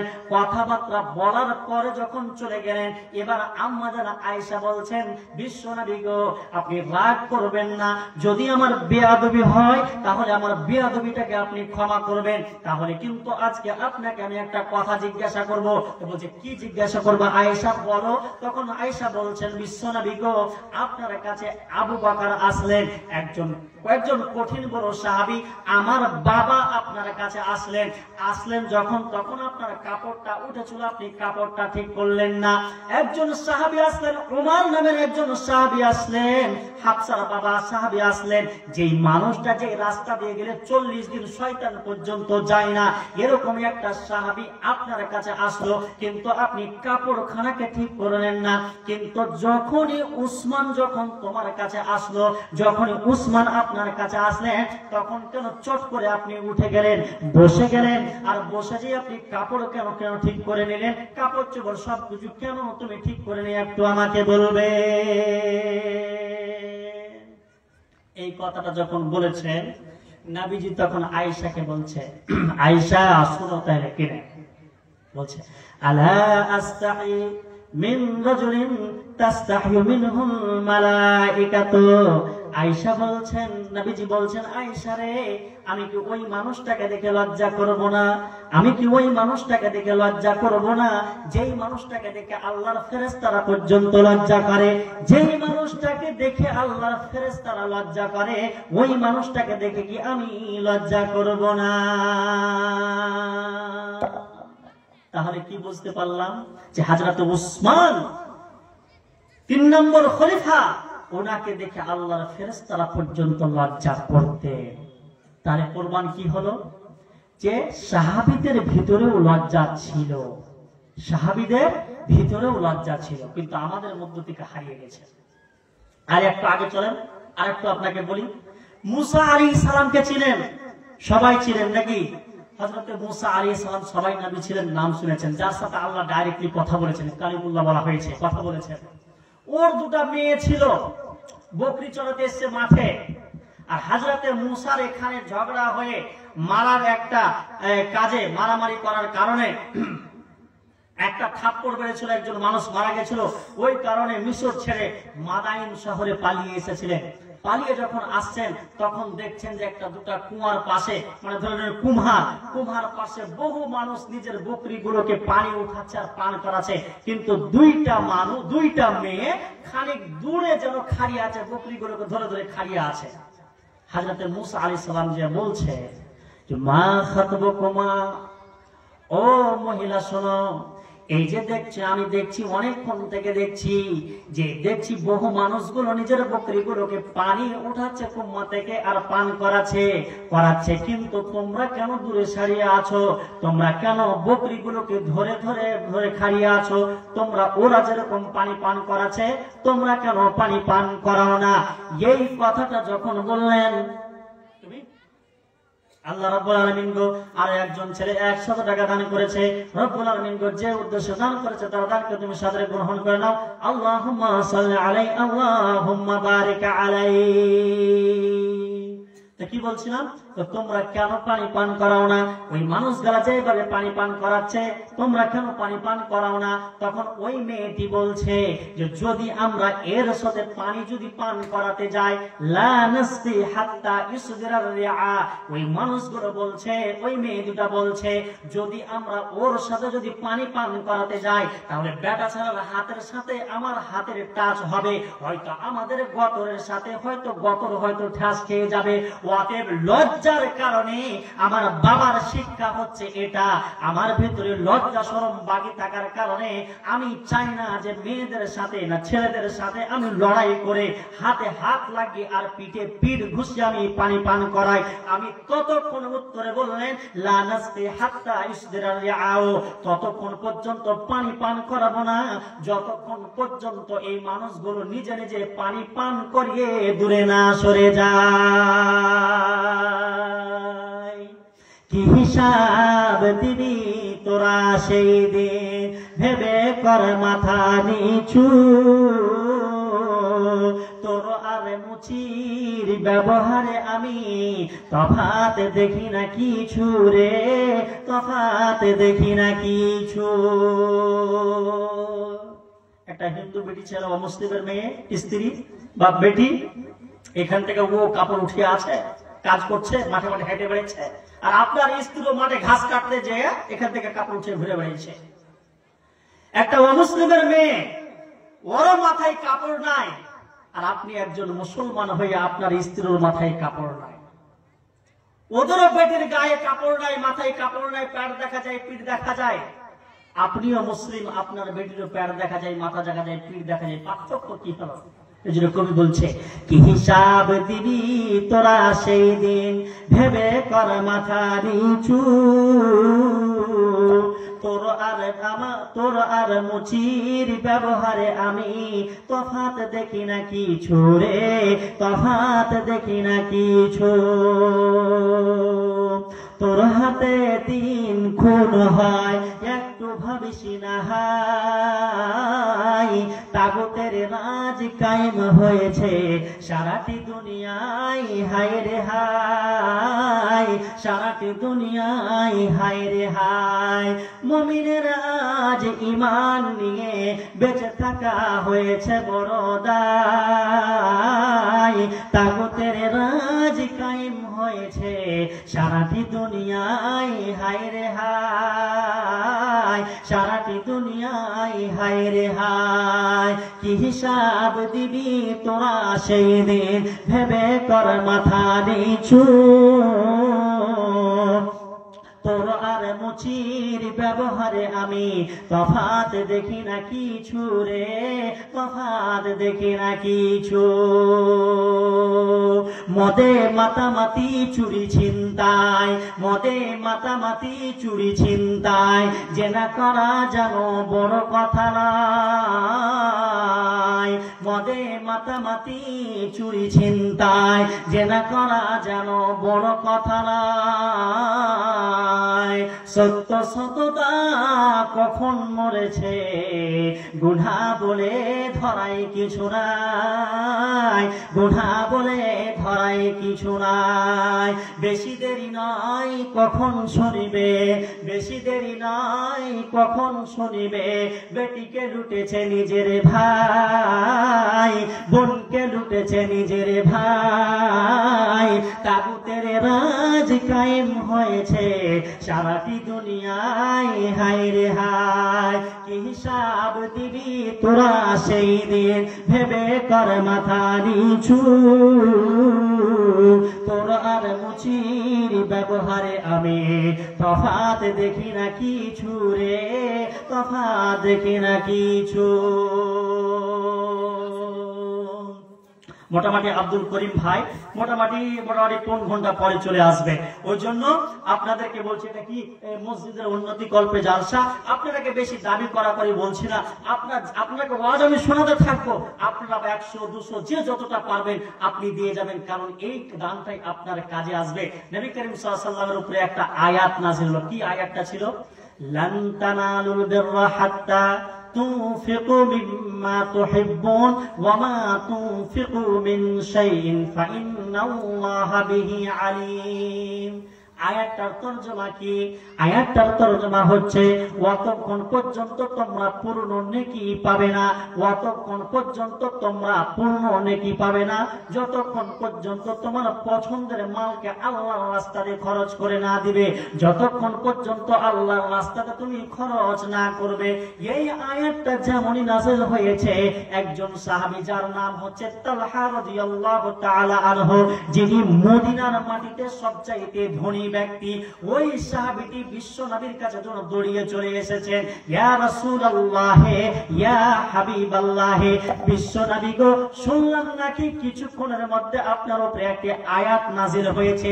কি আয়াত নাযিল হয়েছে? আচ্ছা ঠিক আছে, বক্তা চলে আসছে, এখনই চলে আসছে। তো কি পাওয়া যাবে? কি বলছে যে ততক্ষণ পর্যন্ত একটা নাকি আয়াত নাযিল হয়েছে।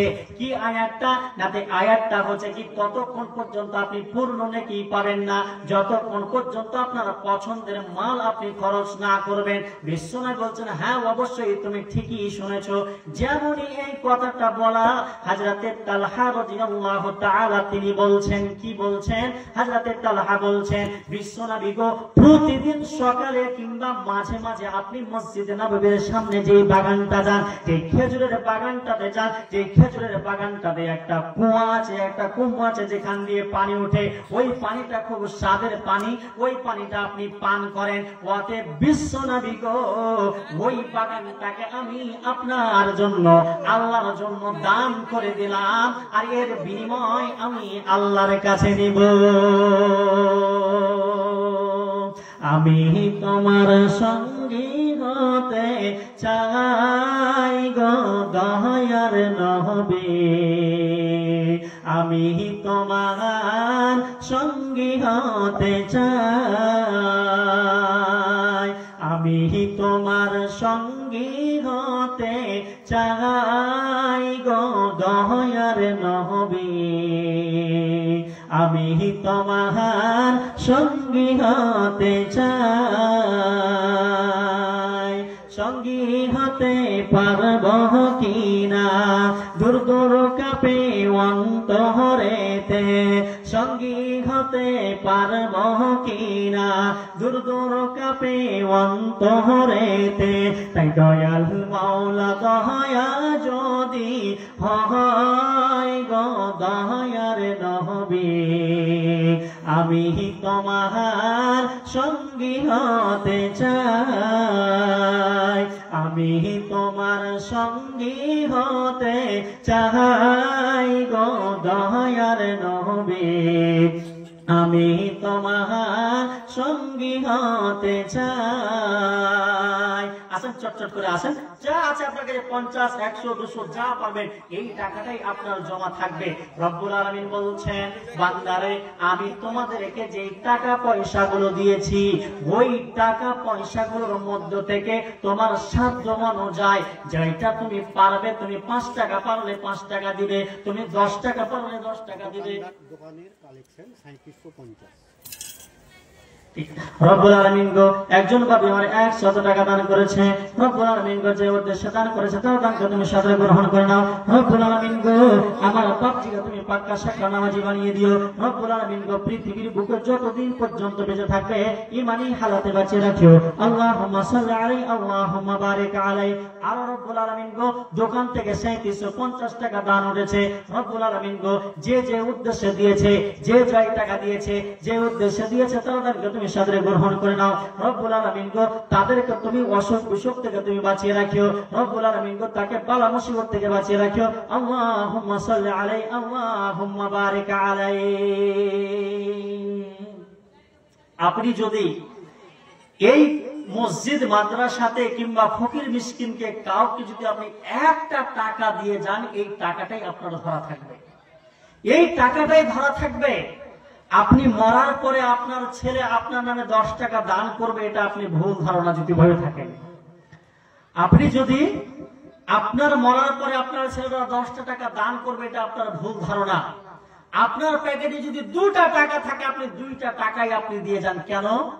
নবীজি বলেছেন, যখন কোন মানুষ যখন কোন দান করে, ওই দান যখন করে, বিশ্বনবী বলছেন মান তাসাদ্দাকা বিআদলি তামারাতিন মিন কাসবিন তাইয়্যিবিন, কোন মানুষ যদি হালাল পয়সা থেকে যদি একটা টাকাও যদি খরচ করে, একটা খেজুরকে দুই ভাগ করে একটা ভাগের পরিমাণ যদি আল্লাহর রাস্তাটা যদি দান করতে পারে, যদি খায়রাত করতে পারে, মসজিদে যদি দিয়ে যেতে পারে, বিশ্বনবী বলছেন ওই দানটাকে তুম্মা ইউরাব্বিলি সাহিবিহা, বিশ্বনবী বলছেন ওর দানটাকে বাড়াতে থাকে, আল্লাহ বাড়াতে থাকে, বাড়াতে থাকে, বাড়াতে থাকে, বাড়াতে থাকে, কতদিন পর্যন্ত? কামা ইউরাব্বি আহাদুকুম ফালুয়াহু, যেরকম তোমাদের মধ্যে কেউ একটা গরুর বাছুরকে কি করে খাওয়ায়, একটা ছোট্ট বাছুরকে ঘাস খাওয়ায়, কাঁড়ি খাওয়ায়, ঘাস খাওয়াতে কাঁড়ি খাওয়াতে খাওয়াতে খাওয়াতে খাওয়াতে যখন 6 মাস যখন বিতে যায়, 1 বছর যখন পার হয়ে যায়, 2 বছর যখন পার হয়ে যায়, ওই বাছুরটা যেরকম, যার ওজন ছিল মাত্র 10 কিলো, ওই বাছুরটার ওজন যেরকম হয়ে যায় 50 কিলো, 1 কুইন্টালের যেরকম হয়ে যায়, বাছুরটা যেরকম বড় হয়, বিশ্বনবী বলছেন হাত্তা তাকুনা মিথলাল জাবালে, এমন কি ওইভাবে আপনার দানটাকে বাড়াতে বাড়াতে বাড়াতে বাড়াতে পাহাড়ের সমতুল্য করে দেয়। এই জন্য বাপজান রে আমার, আপনি যদি 10টা টাকাও যদি পারেন তাহলে মসজিদে দিয়ে যাবেন, কারণ এই মসজিদটাতে যতদিন পর্যন্ত ইবাদত করতে থাকবে, যতদিন পর্যন্ত মানুষ নামাজ পড়তে থাকবে, ততদিন পর্যন্ত আপনি নেকিটা পেতে থাকবেন। কেন? তো বিশ্বনবী বলেছেন ইদা মাতাল ইনসানু ইনকাতা আনহু আমালুহু ইল্লা মিন সালাসিন সাদাকাতিন জারিয়া, বিশ্বনবী বলছেন একজন মানুষ যখন মারা যায় তখন তার সমস্ত কিছু বন্ধ হয়ে যায়, তার সমস্ত সম্পর্ক কেটে যায়, বাবার সাথে বেটার যে সম্পর্ক ছিল ওই সম্পর্ক কেটে যায়, মায়ের সাথে বেটির যে সম্পর্ক ছিল ওই সম্পর্কটা কেটে যায়, এক কথায় সমস্ত সম্পর্ক কেটে যায়। কিন্তু বিশ্বনবী বলছেন কোন মানুষ যদি 3টা কাজ পৃথিবীর বুকে যদি করে যেতে পারে, 3টা কাজ যদি মরার আগে যদি করে যেতে পারে, তাহলে ওই 3টা কাজ কিয়ামত পর্যন্ত, যতদিন পর্যন্ত বেঁচে থাকবে, দুনিয়া আবাদ থাকবে, ততদিন পর্যন্ত ওই মানুষটা কবরে নেকিটা পেতে থাকবে। কি 3টা কাজ? বিশ্বনবী বলছেন মিন সাদাকাতিন জারিয়া, একটা হচ্ছে আল্লাহর রাস্তাতে দান খায়রাত, আপনি মসজিদে আপনি 100 টাকা দিয়ে দিলেন, আপনি একটা গাছ একটা কল পুঁতে দিলেন, মানুষের উপকারের জন্য কোন একটা কাজ করলেন, আপনি মসজিদে 5 বড়া সিমেন্ট দান করে দিলেন, তো কতদিন পর্যন্ত ওই নেকিটা পেতে থাকবেন? বিশ্বনবী বলছেন যতদিন পর্যন্ত মসজিদটা কায়েম থাকবে, যদি কিয়ামত পর্যন্ত যদি মসজিদটা কায়েম থাকে, ওতে যদি আল্লাহর ইবাদত হতে থাকে, ওতে যদি নামাজিরা নামাজি পড়তে থাকে, তাহলে যতদিন পর্যন্ত নামাজ পড়তে থাকবে ততদিন পর্যন্ত আপনি আপনার খাতাতে নেকি যেতেই থাকবে। একদিন মাটির ভিতরে হবে ঘর, মন আমার কেন বাঁধো দালান ঘর, একদিন মাটির ভিতরে হবে ঘর, মন আমার কেন বাঁধো দালান ঘর, বাড়ি গাড়ি টাকা করি থাকবে পরে দুনিয়ায়, আসল বাড়ি নিয়ে যাবে কাঠের গাড়ি করিয়া। রব্বুল আলামিন গো, আর একজন ছেলে 100 টাকা দান করেছে, রব্বুল আলামিন গো যে উদ্দেশ্য দান করেছে তার দানকে তুমি সাথে গ্রহণ করে নাও, রব্বুল আলামিন গো তাকে তুমি তার দানকে তুমি সাথে গ্রহণ করে নাও। আল্লাহুম্মা সাল্লি আলাইহি আল্লাহুম্মা বারিক আলাইহি, একটু পড়ে দাও তো, তাহলে কাজ হবে না। পড়তে আছে,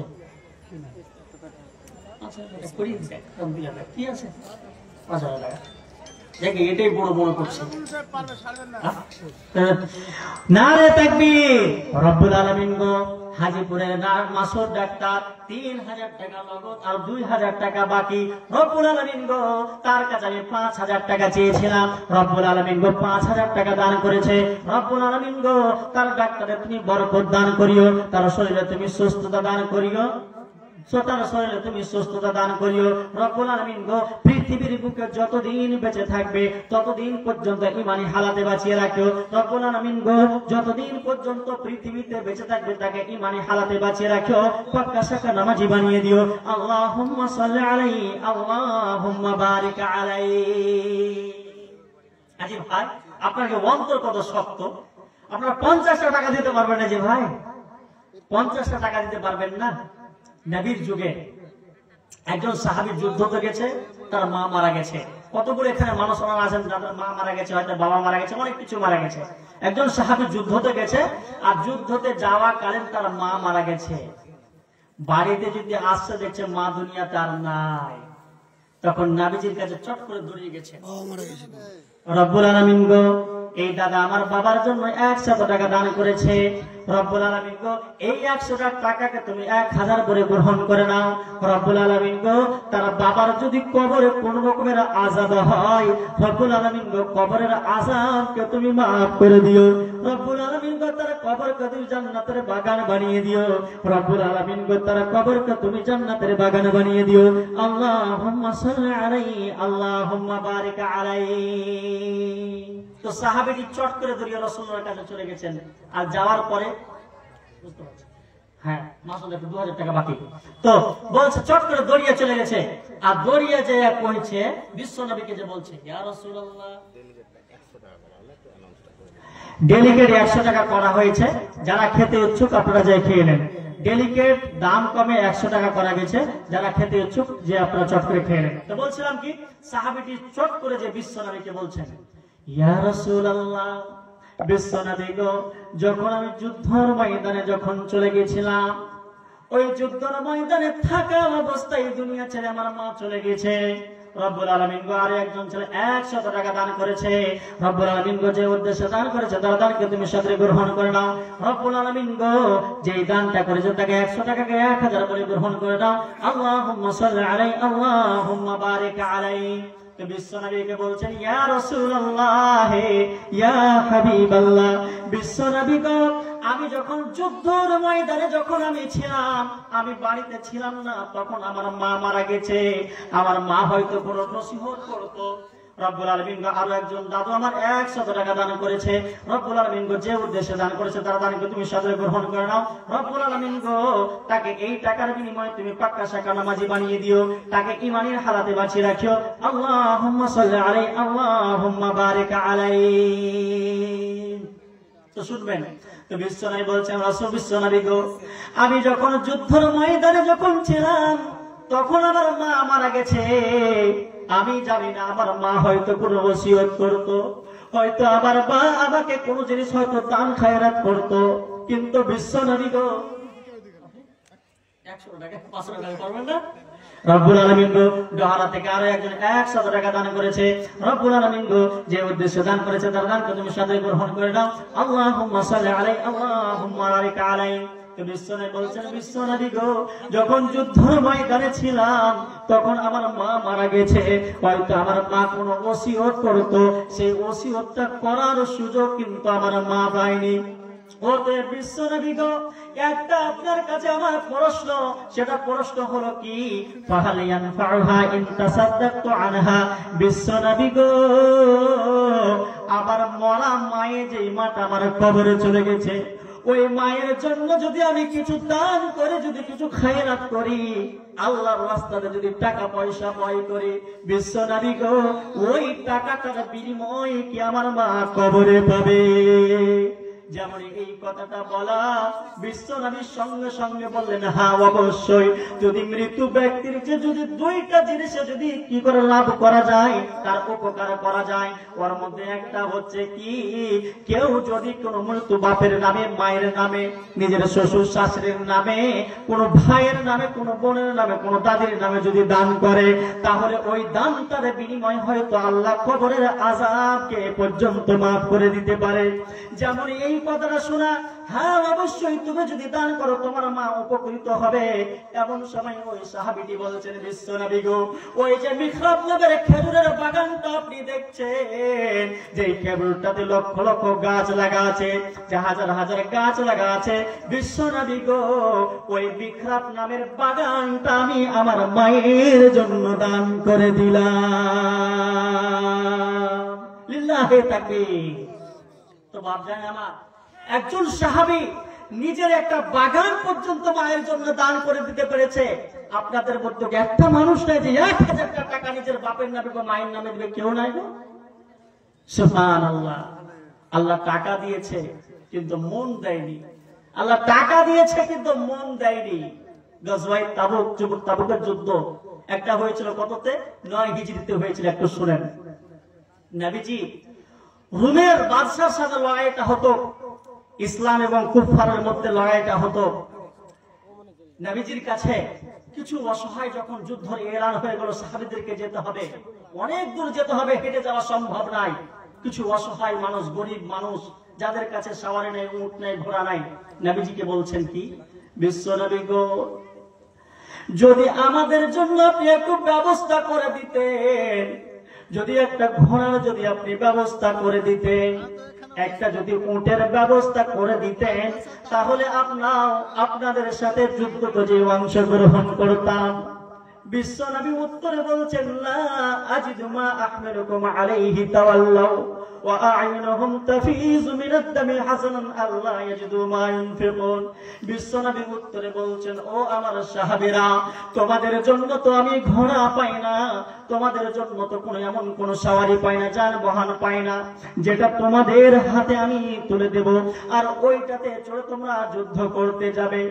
এই কথাটা যখন বিশ্বনবী যখন উত্তরে বলেছেন, বন্ধুরে, তখন ওই সাহাবীগুলো যেন দুঃখের কারণে তাফিজু তাওয়াল্লাউ তাফিজু মিনাদ দামি হাসানান, দুঃখের কারণে চোখ দিয়ে যেন ঝরঝর করে যেন পানি ঝরতে লেগেছে।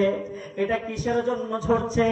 এই জন্য যে ঝরছে যে রাসূলুল্লাহ আমাদেরকে অর্ডার করেছে যুদ্ধের ময়দানে যেতে হবে। যুদ্ধের ময়দানে যদি যেতে পারি, যদি যুদ্ধের ময়দানে যদি নিজের গলাটা কেটে যায়, শহীদ হয়ে যেতে পারি, তাহলে আমার জন্য জাহান্নামটাকে হারাম হয়ে যাবে। সাহাবীরা যুদ্ধতে যেতে না পাওয়ার কারণে, দুঃখতে ঘোড়া না থাকার কারণে, উট না থাকার কারণে যেন অঝর নয়ন জনে কান্না করতে করতে যেন বাড়ি ফিরে চলে যাচ্ছে। বিশ্বনবী গো, এই কথাটা শুনে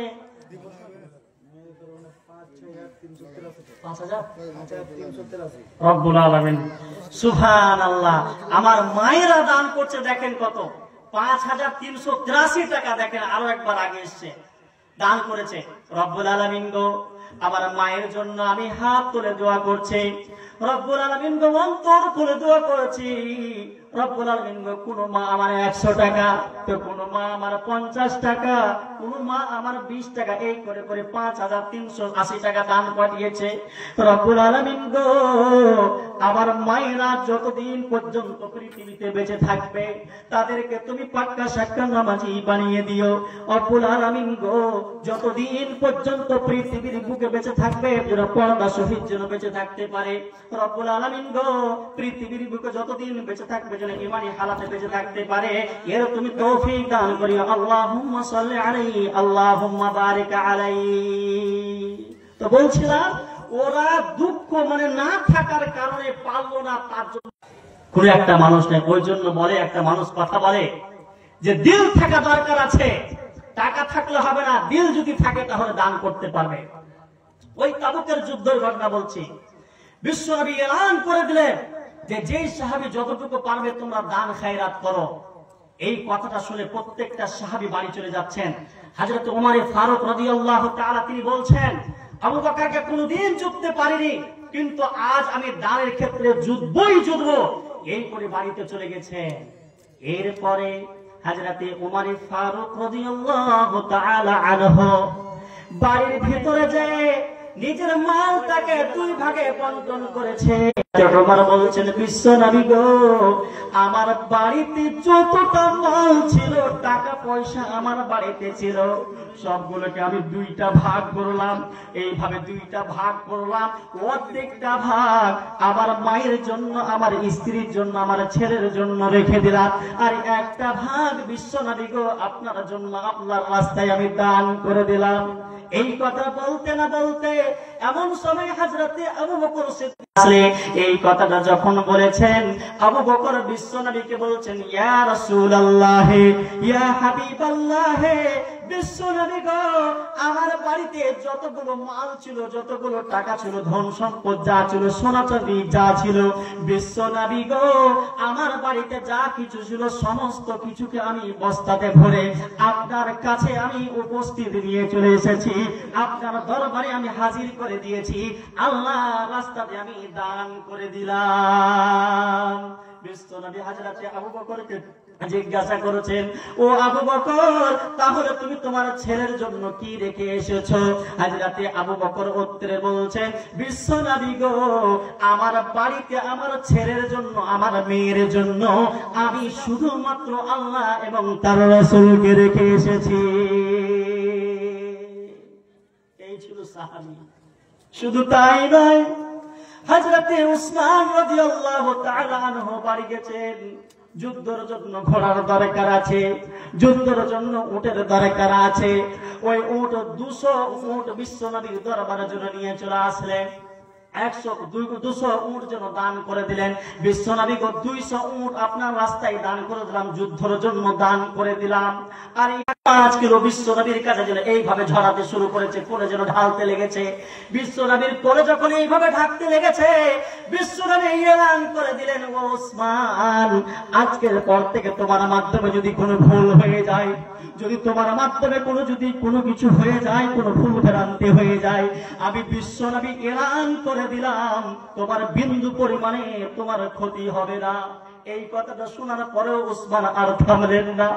বাড়িতে গেলেন, আরো 100-200 পরিধান করতে করতে করতে করতে বন্ধুরে আমার 900 উট আল্লাহর রাস্তায় দান করে দিলেন, 100 ঘোড়া দান করলেন, 29.5 কেজি রূপা দান করে দিলেন, 5.5 কেজি সোনার মুদ্রাগুলো আল্লাহর রাস্তাতে দান করে দিলেন। শুধু তাই নয়, এমন দিতে আছেন। এরপরে হযরতে আব্দুর রহমান বিন আওফ চলে আসেন। হযরতে আব্দুর রহমান বিন আওফ যেন চলে এসে বিশ্ব নবীর দরবারে যেন আবার যেন ওই রূপাগুলো 29.5 কেজি রূপা যেন নিয়ে এসে বিশ্ব নবীর কাছে এইভাবে যেন ফেলছে।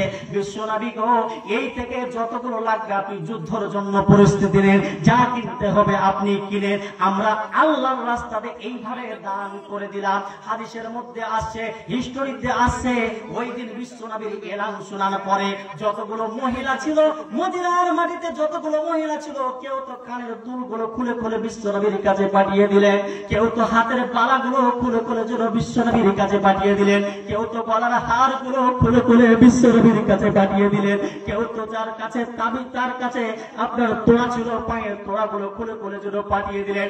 বিশ্ব নবী হাদিসের মধ্যে আসে, এমন কোন লোক নেই যেই লোকটা একটা মুঠো পর্যন্ত দান করে, আল্লাহর রাস্তাতে দান দিয়ে, আল্লাহর রাস্তাতে দান করে ওই যুদ্ধটাতে অংশ গ্রহণ করতে কেউ বাকি থাকে না।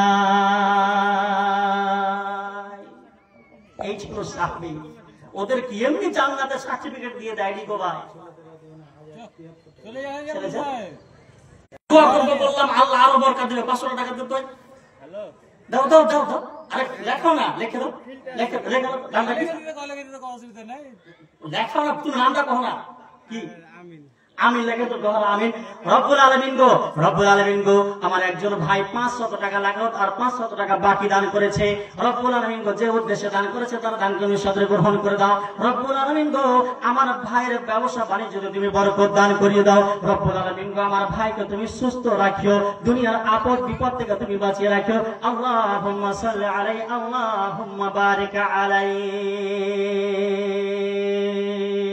তুই মানুষ হয়ে দুনিয়াতে কেন এলি? বলে রে নাদান বল, তোর আমলে যে আভাস পেরে যাবি রসার তল রে। শ্রেষ্ঠ ভোগে জন্ম লয়ে লজ্জা নাই যে তোর, ভণ্ডামিতে মন পেতেছি বুকে নাই ইমান রে, বুকে নাই ইমান। রোজ হাসরের কঠিন দিনে, রোজ হাসরের কঠিন দিনে চলবে না তোর ছল, তোর আমলে যে আভাস। স্বজনের কাছে যাক, তোর বাপের কাছে যা দেখ, তোর মায়ের কাছে যা দেখ, তোর বোনের কাছে যা দেখ, তোর স্ত্রীর কাছে যা দেখ, দেখ একটা নেকি পাইস কিনা। ওই মানুষটা বলবে আল্লাহ রাব্বুল আলামিন গো একটু আপনি তারাজুখানটা রেখে দেন, আমি দেখি কিছু পাই কি পাই না। ওই মানুষটা দৌড়াতে শুরু করবে, দৌড়াতে দৌড়াতে দৌড়াতে দৌড়াতে দৌড়াতে যেন নিজের স্ত্রীর সাথে যেন দেখা হয়ে যাবে। স্ত্রীকে বলবে ও স্ত্রী, তুমি কি আমাকে চিনতে পারছো? তুমি পৃথিবীর বুকে তুমি আমার স্ত্রী ছিলে, তোমার সাথে আমার বিবাহ হয়েছিল, আমাদের 5টা বেটা হয়েছিল, 5টা বেটি হয়েছিল। কত ঈদের সময় তো তুমি একটা হার বানিয়ে চেয়েছিলে, তুমি হার বানিয়ে দিয়েছিলাম, পায়ের পাতা বানিয়ে চেয়েছিলে, পায়ের পাতা দিয়েছিলাম, সমস্ত কিছু তোমাকে দিয়েছিলাম। স্ত্রী তুমি যা কিছু চেয়েছো সমস্ত কিছু দিয়েছিলাম, তোমার মনের আশাকে আমি পূর্ণ করে দিয়েছিলাম। অতএব রমণী গো, ও আমার স্ত্রী, তোমার জন্য দুনিয়াতে আমি এত কিছু করেছি, আজকে মাত্র একটা নেকির মুক্তি পেয়ে জান্নাতে চলে যাব। তখন স্ত্রী বলবে, উত্তরে বলবে, ও স্বামী জান, এতক্ষণ পর্যন্ত আপনি যতগুলো কথা বললেন একটাও আপনি মিথ্যা বলেননি, যতগুলো কথা বললেন একটাও মিথ্যা নয়, সমস্ত কিছু সত্য। যখন আমি যেটা খেতে চেয়েছি তোমার প্যাকেটে টাকা ছিল না, তবুও তুমি ধার করে আমাকে তুমি খাইয়েছিলে। ঈদের সময়তে আমি কাপড় চেয়েছিলাম, একটা শাড়ি কিনতে চেয়েছিলাম, শাড়ি কেনার সমান টাকা তোমার প্যাকেটে ছিল না, তুমি আমাকে শাড়ি ধার করে টাকা কিনেছে, টাকা ধার করে কিনে দিয়েছিলে। আমার জন্য কত তুমি পরিশ্রম করেছো, কত রোদ্রে কাজ করেছো, কত মাঠে হাওয়া বাতাসে কাজ করেছো, কত বোম্বাই গেছো, দিল্লি গেছো, কেরালা গেছো, শুধুমাত্র